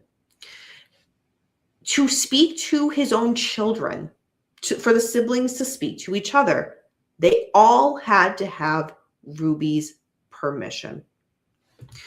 Where did all of these house rules come from? Jody. Ruby actually tried to transfer control of the 8 passengers site and kind of pay information to Jody, but Larry, who was the longtime manager for the Frankes, he raised concerns, and Ruby said, it's not about money. It's about doing God's work. Needless to say, Larry was like, you know what? I'm out of here. So he parted ways. Quote, Ruby was isolating herself from anyone who might question her increasingly erratic decisions, end quote. Ruby also imposed a gag order to her entire household.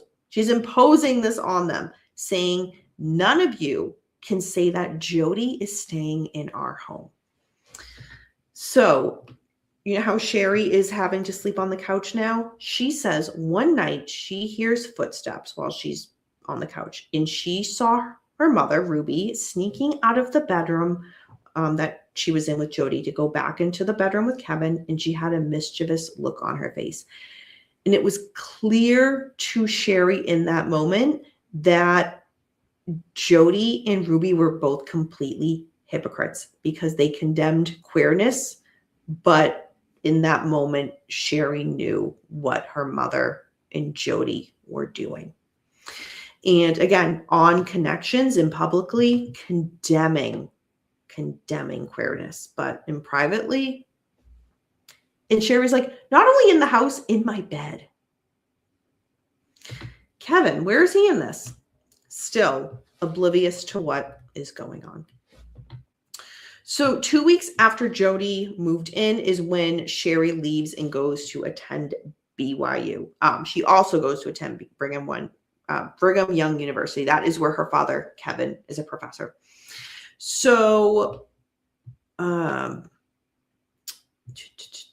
right. So there is now enter the picture a guy, Derek. So he is somebody who's also in the Mormon community, and he is an older guy and a family guy. And he hires Shari to do some social media for him. He actually used to live next door to Jody at one point and is very clear, like, I didn't care for her at all. Didn't like her. So again, that is Shari's boss. He texts Shari on her first day of school and says, I got you a gift, come pick it up. And Shari describes herself as having a panic attack. And when she got there, because something just didn't seem right. So what Derek did is he had her sit down and he has her take her shirt off and he says, I need to be close to you, and starts touching her. Shari, again, if anybody knows anything about the Mormon community, wait until marriage. So Shari she's not sexually active at all up until this point. This is very new, but also very weird and very not okay. But he's an adult in this situation, and he's actually a higher up in the church as well. So keep that in mind too. So Shari she doesn't describe detail what happened, but you get the gist of what happened. And she says she went back to her dorm room and was in shock at what happened. So Derek would then continue to text Shari over and over saying, are you with other boys? Why don't you care about me anymore? This is an older man who has a wife and who has small children. So again, completely inappropriate. So Shari's kind of dealing with this and not knowing what to do. And she's also now living with, living away at school and having roommates. And so kind of figuring that out as most first-year college students do, right? So Shari knew that she needed to distance herself from Derek. However, she's like, he's filling a void, and he's giving her affection. He's giving her affection that her father is not giving to her. So even though it's unwanted and inappropriate affection, it's affection nonetheless. So now we're halfway through the first semester, and Jody is still at the Franke home. And one day Shari stops by because the Franke house, because she wants to see her siblings and grab a book. And Kevin was in the backyard and came in to say hi. And Shari's like, he had just a very sad look on his face. And he says to Shari, you can't go. You can't go to your room because Ruby, you have to get permission. You have to text Ruby, get permission, and then she will get back to you with a convenient time. And Shari's just like, wait, what? And Kevin's response is, quote, that's just the way things are now, end quote. So in regards to now, again, first year at school, Thanksgiving's coming up, and Shari's wondering what's going to happen because Jody's in the house.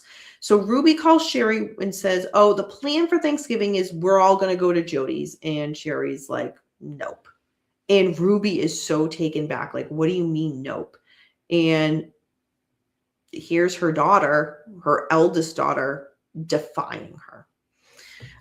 So Instead, Shari went to her grandparents' house, to Kevin's parents' house. She was the only one. And, their grandparents were like, is everything okay? And Shari's just like, you know what? I didn't want to upset them. They're much older. I said, everything's fine. I just wanted to spend Thanksgiving with you. And her grandparents said to her, you're welcome over anytime. And Shari had to fight back tears because that meant so much to her. So Shari goes back to school, and then winter break happens. And she comes home for winter break. And when she gets back home and Chad opens the door, he says, quote, "Hey sis, welcome to hell," end quote. So Ruby and Jody were now permanently living in Shari's bedroom. How could they be there even more than they were? Well, they are. And Kevin was now sleeping permanently alone in the marital bed. So where does that leave Shari? She still has to continue to sleep on the couch. So let's see. All right. Now Christmas, a few days before Christmas. And this was one of the things that I remember happening with 8 Passengers. It came out kind of after everything came out. So a few days before Christmas, Ruby and Jody gather everyone into the living room and says the 2 youngest kids would not receive any presents this year. Jody says, quote, "We're teaching them not to be selfish and entitled," end quote. Kevin, the father, just sat there quietly and nodded. And the 2 little kids, Shari says, looked so confused, dejected, upset. And Jody says, quote, "Furthermore, they must ask permission to speak to any of you. If they interrupt you, you must reprimand them. We all need to be a present, united front to correct their behavior," end quote. So then Shari's just like, okay, if they don't get presents, none of us should. And Shari was not backing down. And Jody says, quote, "Your discomfort shows you're struggling with the consequences of their actions," end quote. Oh my God. So now a few days later, it's Christmas morning. Ruby, held true. She says, quote, "Now everyone open up your presents, and in doing so, give the young ones the gift of this precious, beautiful lesson that they will serve for years to come," end quote. So the youngest 2 did not get any gifts at Christmas, and Jody made the 2 of them actually clean up the wrapping paper from all of their other siblings who were opening gifts. And Jody says, "You can't expect love and presents. Many have nothing at all. You are not entitled to a magical childhood," end quote.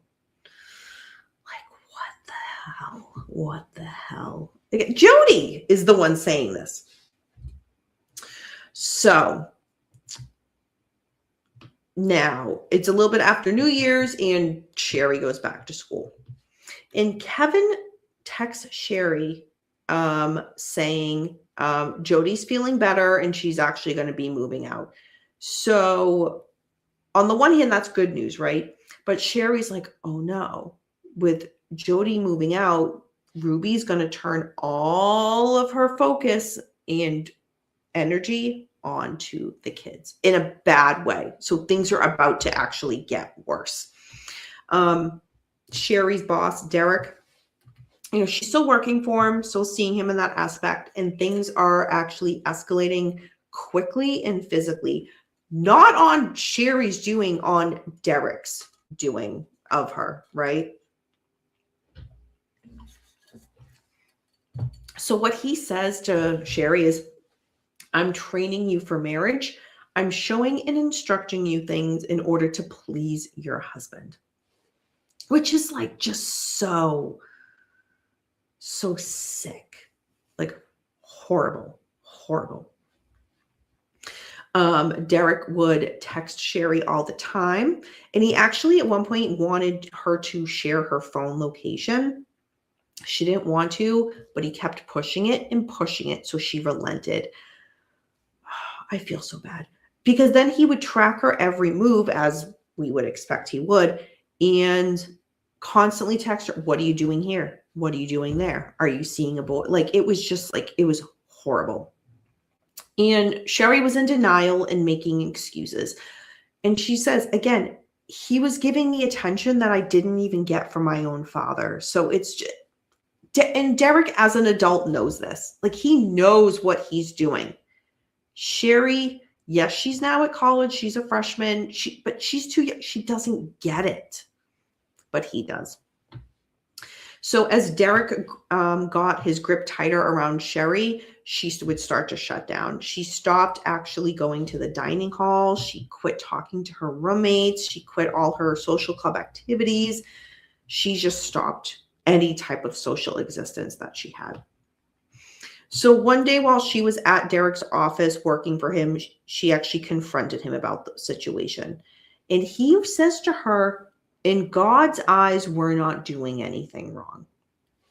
And the thing is, as I mentioned, he was connected with the church and was actually a higher up. He was an elder in the priesthood. And he's saying, we're not doing anything bad to God, even though it's hypocritical to what the religion says. But Shari's also thinking, he wouldn't jeopardize his position, his high up position, if it were wrong, right?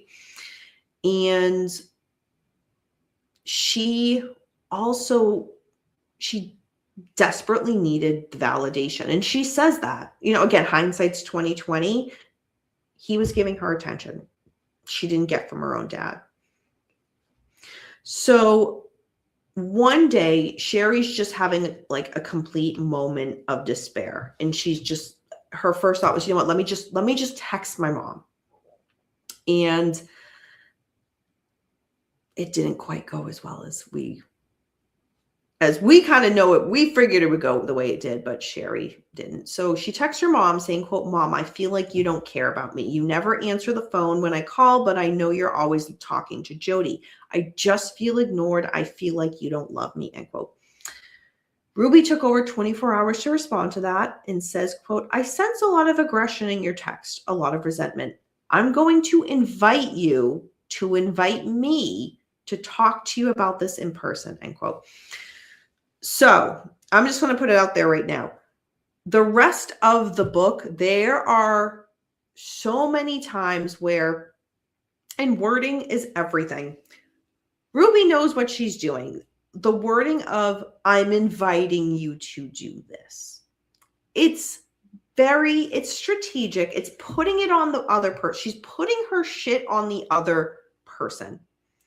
And when in reality, she's the one calling the shots, but she's making it seem like she's giving you the option. This is just the first. There's more to come for this, right? But this is what she does. And it drives me mad.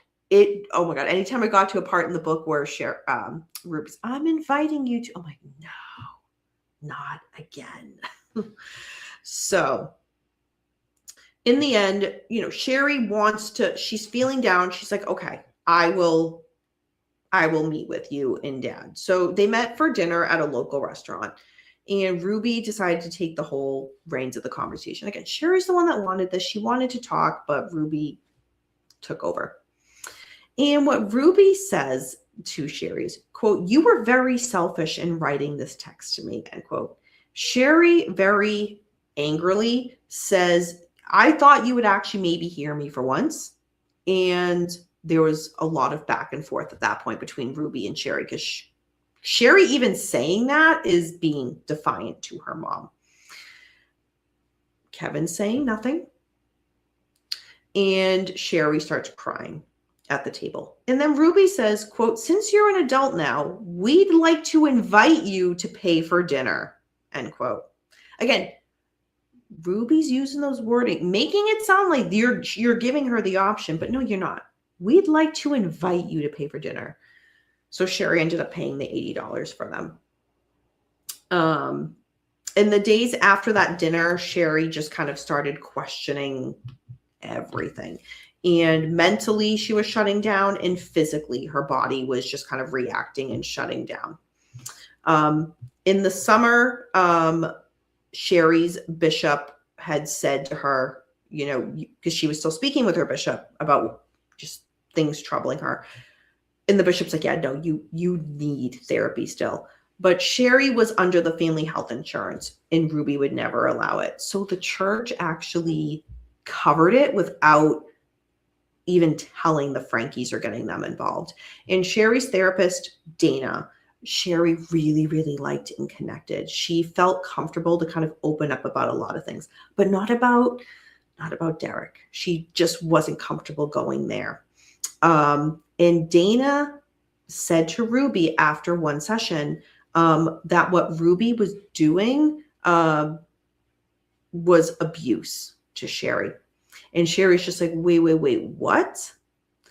And that was just profound. Shari says, quote, "It wasn't me. It had never been me. The dysfunction, the chaos, it was all Ruby. It always had been," end quote.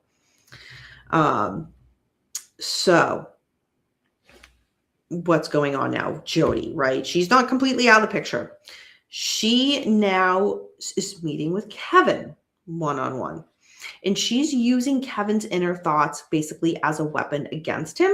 Jody would extract each thing to shame him, to kind of put doubt in there. And she knew that with Kevin completely shattered and just he had no spirit, no strength to fight back. He'd just been going along with things for a while. She knew that. And to her, she was accusing Kevin of lustfulness. And if you're saying, what does that mean? That means once he noticed an attractive woman at the gym, didn't talk to her, didn't flirt with her, nothing. Just noticed she existed in the world. And for Jody, that was the end of the world. How dare he? That was an unforgivable crime. And he works, right? He spoke to a female coworker. Work related. That's an unforgivable crime, according to Jody. Jody was even twisting things like, Kevin, you hugging your own kids, your own daughters, that's perverted. That's disgusting. That's something sinister. So Kevin is questioning everything. And one night, Shari gets a call, and it's her dad, Kevin. He says, quote, "Your mom has invited me to leave the family home so I can work on myself. When I'm better next year, I'll come back and we can be a happy family again. I'll be gone for at least a year," end quote. And Shari's like, wait, what? And then Kevin goes on to say, Chad will be coming with me because Chad is also selfish. And I guess selfish people belong together. But he also said, I don't want you to end up like me. Maybe you can learn from this experience. And that he would not be communicating with any of the kids, only Shari at first. But then the next day, she gets a message from Kevin saying things have changed. Chad and I are going to ask that you don't contact either of us until we're ready and we reach out to you. Please don't contact me. Don't be selfish about this and don't hold resentment for this. Use this time to get close to your mom and your siblings. That's insane. Like, I did not know that when, this trial was kind of unfolding and stuff. I was like, oh my God, Shari has no one. And Kevin's walk. We all kind of was like, where was the dad in all of this? We knew he kind of left a little bit as to why, but this is horrible, horrible, horrible. A week later, Ruby texts Shari and says, "How are you doing with this?" And Shari says, "You know what? I'm having a hard time. I'm sad about this." And Ruby's response is, "Yes, this has been really hard. Quote, I hope that all of us will use this as an opportunity to become humble, especially you," end quote. What do y'all think? Ruby, quite a piece of work, right? So we're getting there, folks. Shari now enters her sophomore year of college, and she is now living off campus in an apartment with 2 girls. And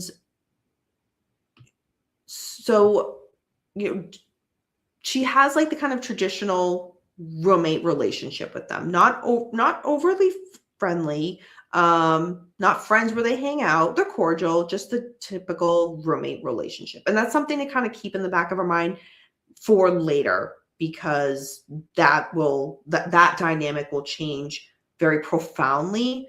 But for right now, it's just off campus and two roommates. So Shari had actually sent her father a few text messages trying to reach out to him. They were all going unanswered. And each time she did text him, it was a desperate plea. She just was like, I just needed a sign that he actually still cared about me. And that line in the book was so heartbreaking. So heartbreaking. Because, she's an adult legally. She's now a sophomore in college. And she's struggling so hard with this. Imagine what her younger siblings were struggling with, right? So Shari does a little detective work, and she actually finds out that Chad is not living with Kevin like she was told, but he's actually living on his own with a bunch of roommates in an apartment complex that's actually near where she's living. So what she decides to do is just go over, and she packs, kind of like a peace offering gift, right? Some of his favorite snacks. And she goes to the apartment, knocks on the door. A roommate answers. And in view of her in the kitchen, she can see her brother, Chad. So he goes out into the hall to speak with her. It didn't go over well. He won't even accept like the little peace offering snack that she brought. In addition, so Shari's saying, the family's falling apart. Ruby's abusive, but Chad is like completely under, like, just drink the Kool-Aid mentality, right? And Chad's like, no, some of us need work. You need to be loyal to Ruby too, because she's your mother as well. And when she tries to touch him, like when Shari reaches out to try to touch her brother, he actually jerks away. And he looks very angry at her. And he said, leave and don't come back. And he slammed the door behind him, which is just heartbreaking. So Shari's just like, okay, the entire family is against me. And she gets back to her apartment, and there's a long text message from Shari immediately. So she knows that she went to Chad. Chad basically right away was like to Ruby, yeah, Shari came here. That whole text is in this book. I actually typed the whole thing out, but I'm not going to read the whole thing because it's actually quite long. But it's so manipulative and vile. It's horrible, horrible. But she's just, to get the gist of it, she's like, you've been deceiving me for quite some time. This makes sense. It's clear to me you're not interested in being a part of this family. I feel great grief and loss for your choices. I honor basically your choice to disconnect, but disconnect means you're not going to be interested in being around me or the rest of the family. It's come to my attention. You called me abusive. That's hurtful. This is my way of showing how much I love you. And here we go with the inviting. I'm inviting you to see the reality you are in. When you are willing to humble yourself and acknowledge your aggression and deception, I'm open to talking to you. And you appear to be a very lost soul. You don't even know where the enemy is. Your arrogance has kept you from heeding my warnings. I mean, that's just, there's a lot more in that text, but it's like, oh my God, yeah, Ruby. So there's a family, the Hammonds, that Shari has met and known and actually has trusted. And they actually at one point give her a key to the house. And they're just like, if you ever need to come here, just come here. The home is yours, even if we're not here. So Shari decides at one point, after all these texts, especially this last one from Ruby, she's like, I just need to get away. So she goes to the Hammonds, uses the key, lets herself in. And guess who texts her? Derek. Because remember, Derek still has that tracking on Shari's phone. And he says to her, quote, I hope you're not over saying you're welcome. You don't want to be a burden. They're nice people, but everyone has limits, end quote. So he is getting in her mind. And you see this as the book unfolds, that like, I'm the only one that cares about you. Nobody else does. And like really just being, he's just grooming and being abusive and just really trying to isolate her. So Shari in her head is like, Mrs. Hammond, are you sure I can stay here? And Mrs. Hammond has her husband join the conversation, and they say, Shari, you know what? You're a part of this family. You can stay with us for as long as you want. And they give her a big hug.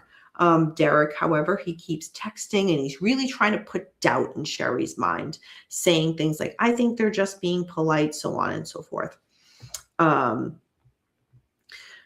But Shari does still go and stay with the Hammonds when she just needs like a safe place.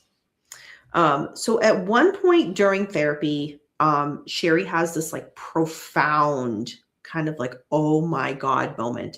And that's when her therapist goes over the fawn response. We know fight, flight, freeze as trauma responses.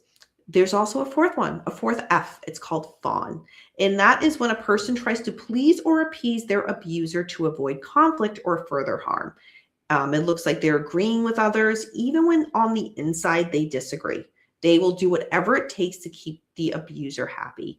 And again, that is one of those profound moments where Shari's like, oh my God, that's what I've been doing my whole life with Ruby. So Shari knows that, Ruby's going to want to have the last word. And she's like, okay, wait a minute. My bank account is connected to my mom's. So she's fearing, even though she's away at school on her own and paying for her own things, my mom could go in there and empty out my account at any moment and take all of my money. So she withdraws it all and puts it in a new account. The next morning, a message comes in from the family's insurance agent saying, Ruby asked me to remove you from the family's car insurance policy effective immediately. So you need to get your own coverage. And by the way, you can't drive your car until you've done so. So Shari's like, oh my God. And then realizes the title to the car is actually back home at the Franke household.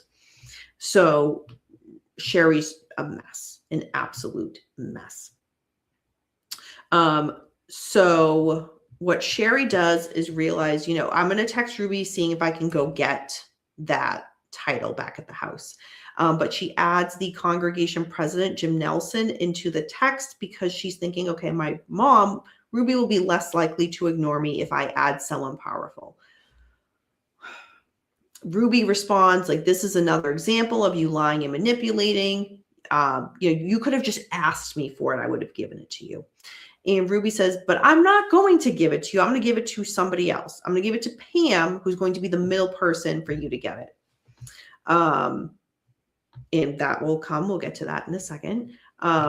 Meanwhile, Shari, she's being contacted by neighbors that her younger siblings, they're being left alone up to even 5 days while Ruby's off with Jody, God knows where. So Shari contacts Child and Family Services requesting a welfare check on the kids. The police knock on the door. They don't get in. They look inside the windows and they're like, okay, good enough for us. They report back. The kids are there. Everyone seems fine. Shari still continues to push it like, no, something's like they're being left alone. Something's wrong. Well, Ruby learns that Department of Children and Families were called and that Shari's the one who did it. And that happens a few days before Shari's supposed to pick up that car title from Pam. And a few days, the timing of that is also when the website Reddit exploded because word had gotten out that Kevin and Chad were no longer living at the Franke residence. Because again, they're still, Ruby, 8 Passengers, is still putting up content. And it's kind of obvious when Chad and Kevin are not there. But of course, she can say whatever she wants. Oh, maybe they're outside or whatnot. But no, word spreads that no, they're not living there anymore. So Shari does a post on her Instagram story, and she realizes by doing that, it's going to burn whatever little wire of a relationship she has with Ruby. And what she posts on there is, it's in this book. It doesn't necessarily need to be read, but it's just basically about connections and how not everybody supports the extreme belief in connections. So when Shari has to go pick up that title for her car, Mrs. Haymond says, I'll go with you, when Shari's very upset and says, please go with me. I don't think I can go alone. When they arrive at Pam's house, it was very clearly an ambush. Ruby was there.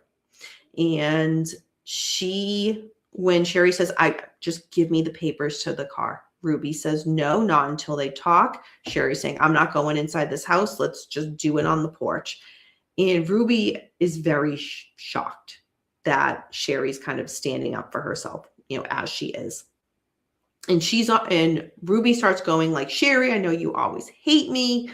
Ruby made it all about herself. You, Shari, you are so selfish, and you're calling the police. You're spreading lies. One day you're going to come crawling back to me, begging, and it's going to be hard for me to forgive you, but I'll be gracious. And Ruby just says, yes, the kids were alone for 5 days, but it's fine. They can take care of themselves. And again, why did you try to contact Chad? Why are you still texting your dad, Kevin? So on and so forth. And they get into this big, big fight. And that's when Mrs. Haymond steps in and says, it's time. Give Shari the documents and we'll leave. And Ruby says, basically, when you're ready to apologize, really apologize, maybe we can be a family again. But until then, don't contact me, Kevin, Chad, or anyone else in the family, because you won't get a response. So again, it's good that Mrs. Haymond was there for Shari to hear this herself. But Shari now knows, like, my siblings, like, she cares about her siblings, and now that line is being cut by Ruby. So that was the last interaction that Shari actually had with her mom, Ruby. So just a little bit left, folks. Just want to see where you guys are in the chat. Oh, you guys are so funny. No cats running. I know. There was 2 of them in here on the tower right there, but they're out and about.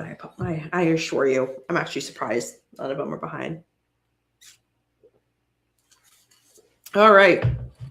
Let's finish this up. So Mrs. Haymond, Mr. and Mrs. Haymond, again, the ones who kind of opened their home to Shari. One day, Shari's over there, and the words just kind of, she says, they just flew out of my mouth, and says, can I call you mom and dad? And Mrs. Haymond gets emotional and says, of course you can. I'd be honored if you would call me mom. And they hug. So that's who, especially at the end of the book, when Shari refers to mom and dad, that's who she's referring to as Mr. and Mrs. Haymond. So again, chosen family. So the Connections podcast, that now begins. So Jody and Ruby, they are still doing their thing, and they start this podcast. The thing is, the hypocrisy. It's both of them preaching about motherhood and family. But think about it. They're both estranged from a lot of their families. Jody, we haven't talked about this, but Jody actually has a son and daughter, and she's estranged from both of them as well. Jody and Ruby were so oblivious to the fact that the whole world was turning against them. Still, they just were, again, they were blind, didn't want to even acknowledge it. And the internet on their videos were going crazy. And instead of just kind of thinking, gee, what's going on together, they decided that anyone who challenges their views or disagrees, just cut ties with them. That's that.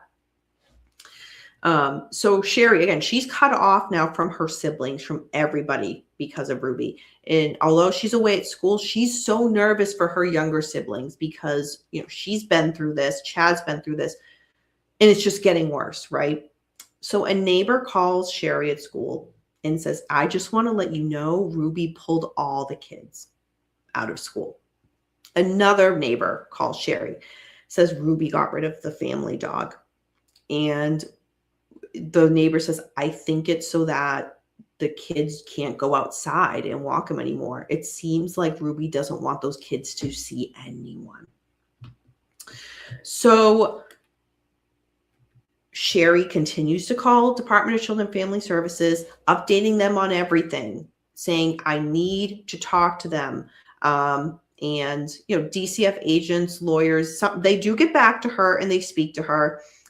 Shari accounts to them everything that she dealt with growing up in that home, every excruciating detail. But in the end, they say to her, well, we don't have evidence of any physical abuse, so there's really nothing we can do to get the kids out of there. About a month and a half later, October 27th, 2022, DCF and the DA say we're actually just going to completely close the case because there's no hard evidence or concrete proof that abuse is happening. So where is Kevin Franke in this? One day when Shari's at school, she actually runs into him because, again, he's a professor at the same school she attends. And they both look completely startled. And she says he looked like hell froze over. He gave a fake smile and he just walked away as quickly as he could without saying a word. And Shari's like, I'm shocked. Doesn't he realize what, he's basically leaving his kids alone to fend for themselves? Doesn't he want to say something? Does he not know even where his kids are? But Shari's just like, he's so far gone. He is so far gone.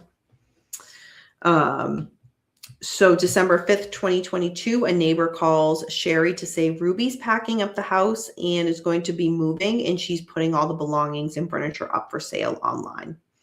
So Shari's like, all my childhood memories, everything is in that house. So she does a well-composed email to Ruby saying, can I just come by to retrieve a few things? Ruby doesn't respond. So Shari asks Mr. Haymond, who she calls dad, will you come with me when I go to the Franke home just to try to get a few things before it's too late? And he says, absolutely, I'll go with you. They went the next day. They didn't see Ruby's car, and Shari was actually able to squeeze herself into the house through the old doggy door. And she grabbed as much as she could within the few-minute window that she had. And she says the house was quiet. There were a few boxes and everything was packed. She says, quote, as I sat there clutching my measly little bag of memories, I wept for the family I lost, for the black hole that swallowed up my past, end quote. So in regards to Ruby's sisters, so she's estranged from them, as we mentioned, right? So Shari was thinking, maybe I should reach out to my aunts. And coincidentally, around that time, Aunt Julie, Ruby's sister, actually reaches out to Shari on Instagram saying, hey, we just moved close by. Would you be interested in having dinner sometime? So Shari's like, yes, immediately, let's connect. And they had a ton of questions like, what's going on with Ruby? What's with Jody? How are the kids? And because, again, Ruby cut everybody out who doesn't align with the connections motto. So yeah, Shari was like, here's what's going on.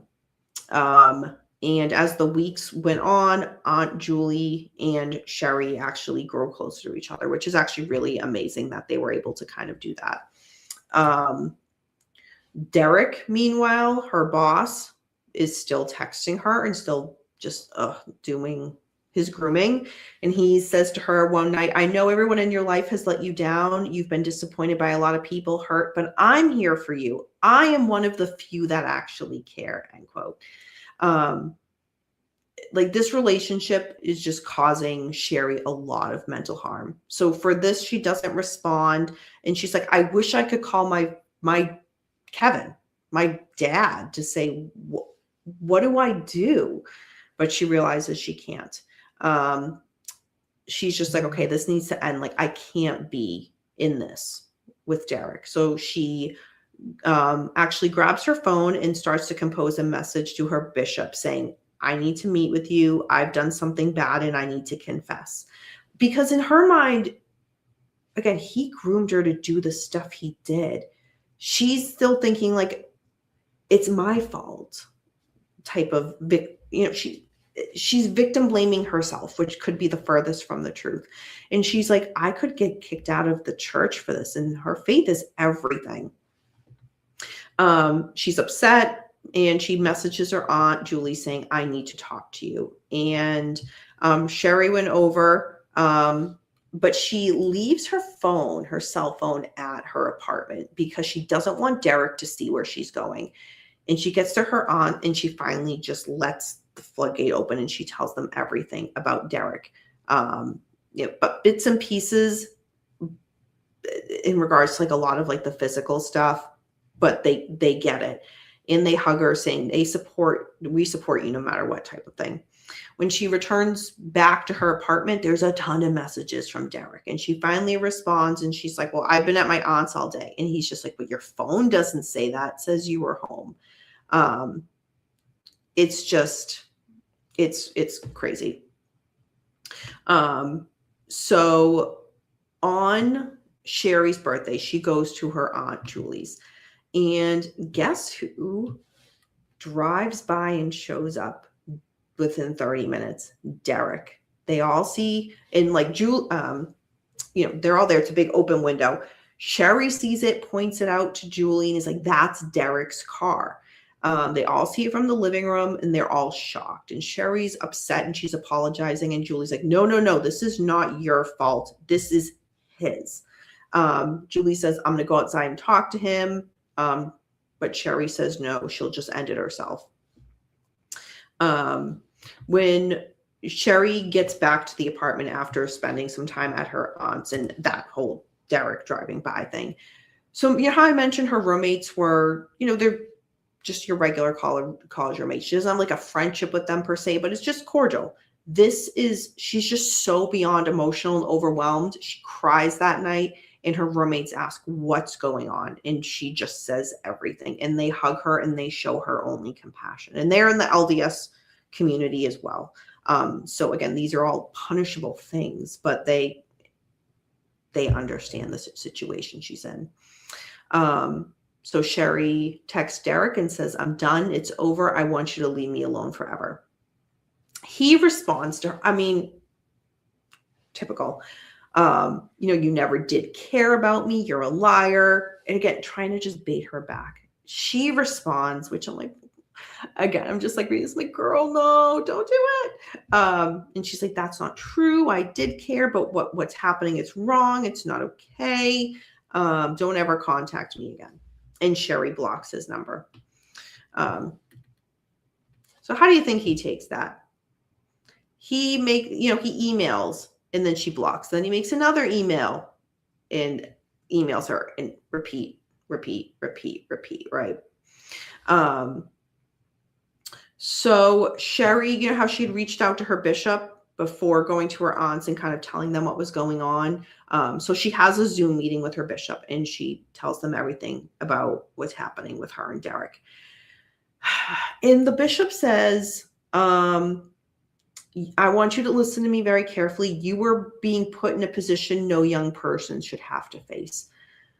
So on the one hand, it's like, okay, he's understanding, like he gets it. But then, so there's something called temple recommend, and she could lose that because of this. And the bishop says, well, I need to talk to the stake president about this because they're on a higher level in the hierarchy. But what he also kind of says is like, don't tell people about this. What we're doing here, it's God's responsibility to make sure that our members are living in accordance with God's law. So he says, after a few days calling her back, it's best if you take a break from the temple for a bit and hold off as we investigate a little bit more. So she's like, am I losing my temple recommend? And the bishop basically says, for now, yes, you are, which again, her religion is everything. And he's being, punishing her for this. So she says, well, wait a minute. Is Derek going to lose his bishop recommend too? And they say, well, we need to follow up with his particular bishop. Clearly, they follow up because Derek starts emailing more and more to Shari saying, we should talk. We need to end things on a better note. Can you forgive me someday? Again, she blocks. He sends an email from another email account, so on and so forth, right? He's saying, I need you. You need me, all of that. And then he starts messaging her from his son's phone. Again, he has kids. Like, disgusting. And he's then, with his church and his bishop, basically called to answer a lot of questions about this. And he denies everything. And he receives no disciplinary action whatsoever. His bishop believed him without question because, again, Derek is a higher up in the church. After about a month, she did get her temple recommend back, but her bishop said, don't be upset, just put it behind you. So it's like, well, wait a minute. How is it that the church says he didn't do anything wrong, but Shari, don't be upset. Just put what didn't happen behind you. So Shari decides I need to change wards. And she then joins a new LDS community and has a new bishop. Now we're in the spring of 2023. We're getting there, folks, I promise. And Shari ends up going to Kevin's parents and telling them what happened. They're in their late 70s and 80s because they have not heard from their son in quite some time. And they're just like, oh, he's probably busy with work. But when Shari says what's happening, they have so many questions and they are very, very, very upset. And she's like, Grandma, Grandpa, I will keep you posted. Shari, she's continuing to call Utah Police and Department of Children and Family Services. It's not going anywhere. And Utah has something called free range parenting, which that passed in 2018. I had never heard of that. So basically what it means is it protects parents who allow their children more independence. You might think, what's so wrong with that? This is what's wrong with that. In June 2023, we're in 2023, everything's coming down. Everything's just about to explode over. News reaches Shari that Kevin has abruptly abandoned his position as a professor at BYU. So he's now completely isolated and just out. Through therapy, medication, and hard work, Shari is getting stronger and kind of putting these things behind her in regards to Derek and when dealing with the trauma of her mother and finally having a therapist to speak to about it. Again, she's so worried about her siblings. She keeps calling DCF, Department of Children and Family Services. Nothing's happening until the phone call on August 30th, 2023, as the book started. A neighbor calls and says, Shari, the police are at your mother's house. So once that phone call happens, the book transitions to Shari being on the front lawn, paralyzed. She's not allowed in. And the police are searching for anywhere in the house that a child could hide. Remember, they asked her for the layout. Shari goes to the police station to talk to a detective. And that is where she's told Jody and Ruby are arrested. Quote, both women have been charged with multiple counts of aggravated child abuse and they've been denied bail, end quote. Shari says this was the first night in a long time I could actually sleep in peace. My siblings were finally safe for now. So now Department of Children and Family Services has custody of all of her siblings except Chad. When taken into custody, and I won't get a lot into this part because this is a lot of the things that we knew when the trial was about to start. But just to kind of quickly give a little bit, but the book goes into it a lot more in detail. Ruby, when taken into custody, she plays dumb. Jody Hildebrandt plays dumb. They act like, there's a terrible mistake here. Jody actually refuses to speak during her first interview. Jody plays the role of victim. Kevin was brought in an interrogation after Ruby's arrest. He's completely unaware of the situation because Ruby just said, hey, come pick up the kids. I've been arrested, but he didn't know why. Kevin says, I haven't seen my family for over a year. He's been separated for his wife and family, saying, quote, I have some problems, end quote. He needed to confront his addictions. So the police are like, okay, there's a disconnect because Kevin is super calm and the reality of what just happened is mind-blowing. He told police that his job is to provide the financial stability, even though he's not there anymore or seeing his family, to Ruby and the kids. The police, they then raid Jody's home, and investigators found a stash of $85,000 in cash hidden in the house. The thing is, Ruby had cleaned out the joint account that she shared with Kevin and all of her kids' savings account, all the money. She's wiped it clean.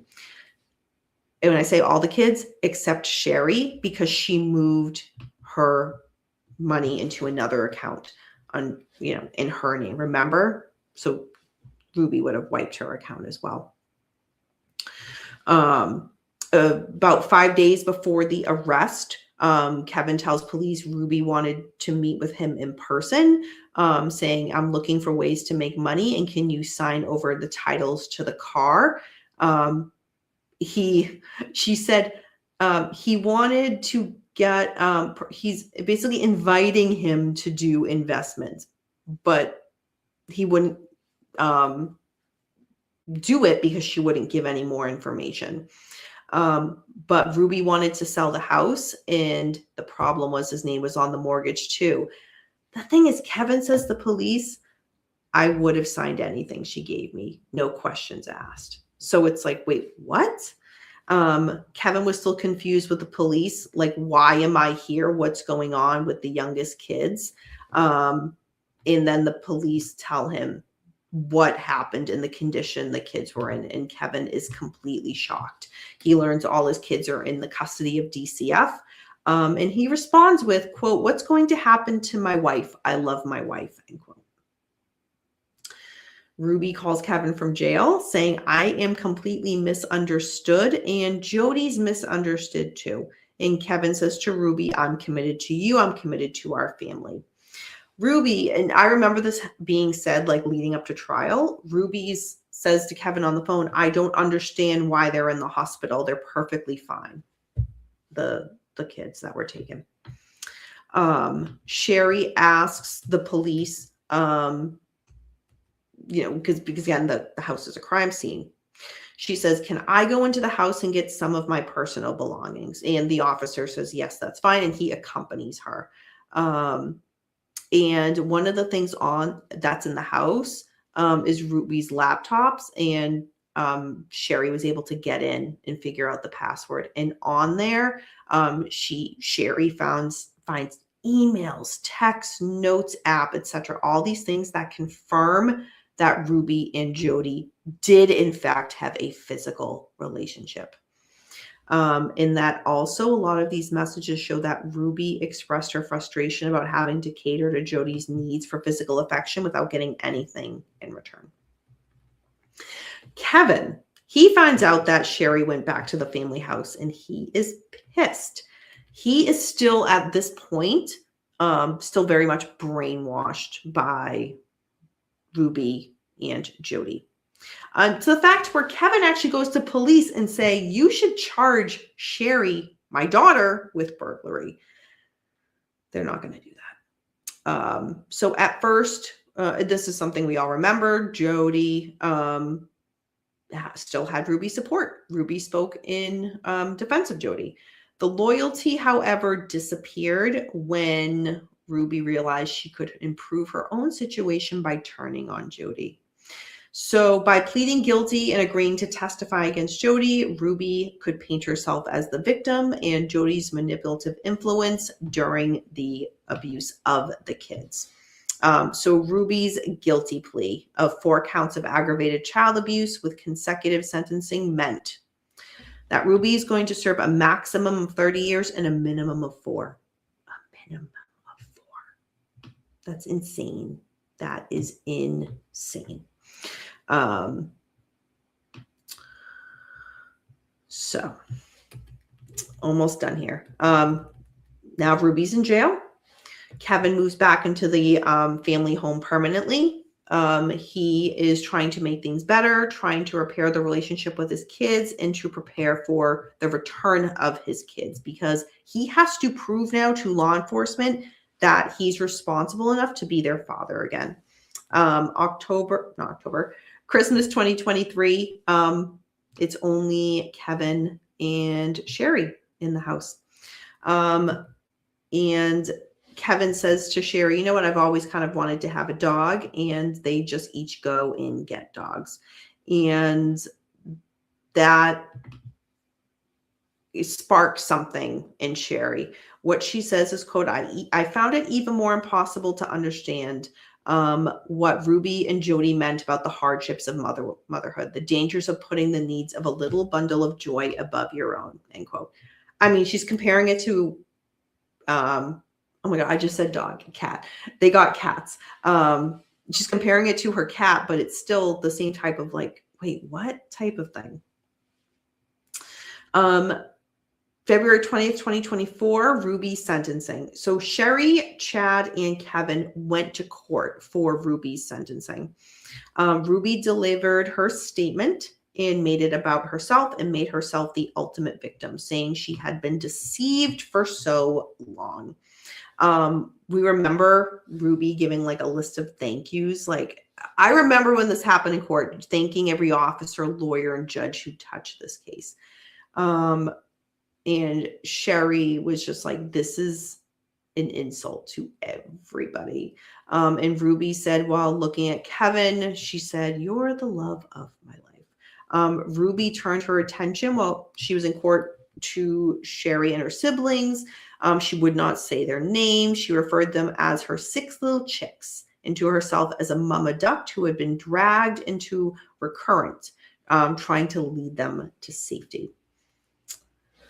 So next, Jodi was brought into the courtroom. She never once made eye contact with anyone in there. Jodi's lawyer tried to argue to the court there's 2 sides to every story, and this prompted the judge to say, what other side could there possibly be to torture a child? Nice, judge. While Jodi was in jail, she made phone calls to her followers as well, saying she was that she was a prophet and she'd been wrongly persecuted, and she compared herself to Joseph Smith, saying things like, quote, God speaks directly to me, end quote. Jodi would also say things like, I loved those children, and also on the flip side, showing zero remorse for her accountability of what she did, right? So the judge, in regards to what he spoke about Jodi in court, he says that Jodi was, quote, so far detached from reality, common sense, and decency, end quote, that he sentenced the only appropriate punishment to Jodi 4 to 30 years. It's so frustrating. The 30 years I get, the 4, like that means in 4, like they would be eligible for parole, which means each time that they become eligible for parole, again, the victims, the family have to deal with this. It's just, it's slap in the face. A few weeks after Ruby's sentencing, the attorney's office released the evidence to the public. Photographs, documents, digital files that were Ruby's handwritten journals. And these journals detailed what happened to the 2 youngest siblings in detail. For 3 months, basically, as we all learned, Ruby and Jodi put them through hell. like literal hell on earth. And now these journals were available for the world to read. Shari says, I did not want to read what was written on those pages. I didn't need to read it to know what happened. And in fact, Shari's just like, I'm frustrated why everybody's talking about that. She couldn't understand why everyone was dissecting every single detail. You know, these are children. They're her siblings, real people who suffered unimaginable horrors in this. The thing with like true crime, and that's one of the things that's always like a fine line, is when is it kind of reporting on what's happening, and then when is it becoming entertainment? And to Shari, she's like, when did this become entertainment? So very lastly in the book, August 20th, 2024, Shari receives a letter from Ruby in prison. It's passed on to her from her attorney. Ruby had actually written it months before in February, but it got lost. Ruby talks about the excitement of the past and preparing a nursery for her firstborn, Shari. So basically what that means is, so Ruby is kind of going back in time in her mind saying like, I remember preparing my nursery for you, my firstborn child, and all, you know, et cetera, et cetera, et cetera. And Shari's like, this letter had an apology, but the apology was for not spending more time with me before I moved out to college. That was it. That was the only apology that was in there. Reading the letter, Shari's like, I just feel more and more detached from Ruby. Ruby was still in a delusional reality, thinking that their relationship could be fixed by Ruby talking about, you know, I prepared for your birth, you know, X amount of years ago. She just never, and that's one of the things she realizes, she will never acknowledge the pain that she caused any of her family, nor did she acknowledge the reason why she was in prison. All right. I just threw a lot at you guys. So that is the gist of what the book is about, The House of My Mother. So as much as I just gave you guys in basically 2.5 hours, I just like touched the surfaces on all of the things that she expands upon in the book. So everything that I mentioned, she goes into in much more detail. My overall notes on it. So I'm so glad this was picked for book club for January. The book is very, like, I cannot say enough good things about Shari Franke in so many aspects. It is very well written. It's very easy to follow. The structure of the book is very, like, one of the best. She keeps it flowing very well. She doesn't do a lot of like jumping back and forth from the present to the past. It's just very cohesively and flows very organically, which is great. It's a tough read. In full disclosure, it is a very emotional, tough read. So it might be a book where people are like, I just can't go there. And that's understandable. But I challenge everybody to read it because it's such a necessary read. We're not talking about something that happened in the 50s, the 60s, the 70s. This happened within the last 5 years. Yes, the 8 passengers and the documentation of all of this stuff and what Ruby was doing behind the scenes started much sooner than that, but not by much. This is still happening today. So this is not an isolated incident in regards to just highlighting the failures of the system. And my heart breaks for Shari, who, again, what did I say at the beginning? Did the right thing, spoke out, went to so many people, called Department of Children and Family Services so many times. And look what happened. There's still so much work that needs to be done with law enforcement and what they missed, and Department of Children and Family Services and what they missed. And I think this does a great job in highlighting that. I recommend this book to anybody. And then finally, my last note is I just want to commend Shari Franke for being an incredibly strong, amazing, and just an absolute badass woman in the best way possible. I can't say enough good things about her. My heart breaks for her, like into a million pieces, but it also is just so inspired by her and her strength. And she just, she's just choosing to be vulnerable and put this out here. And she did.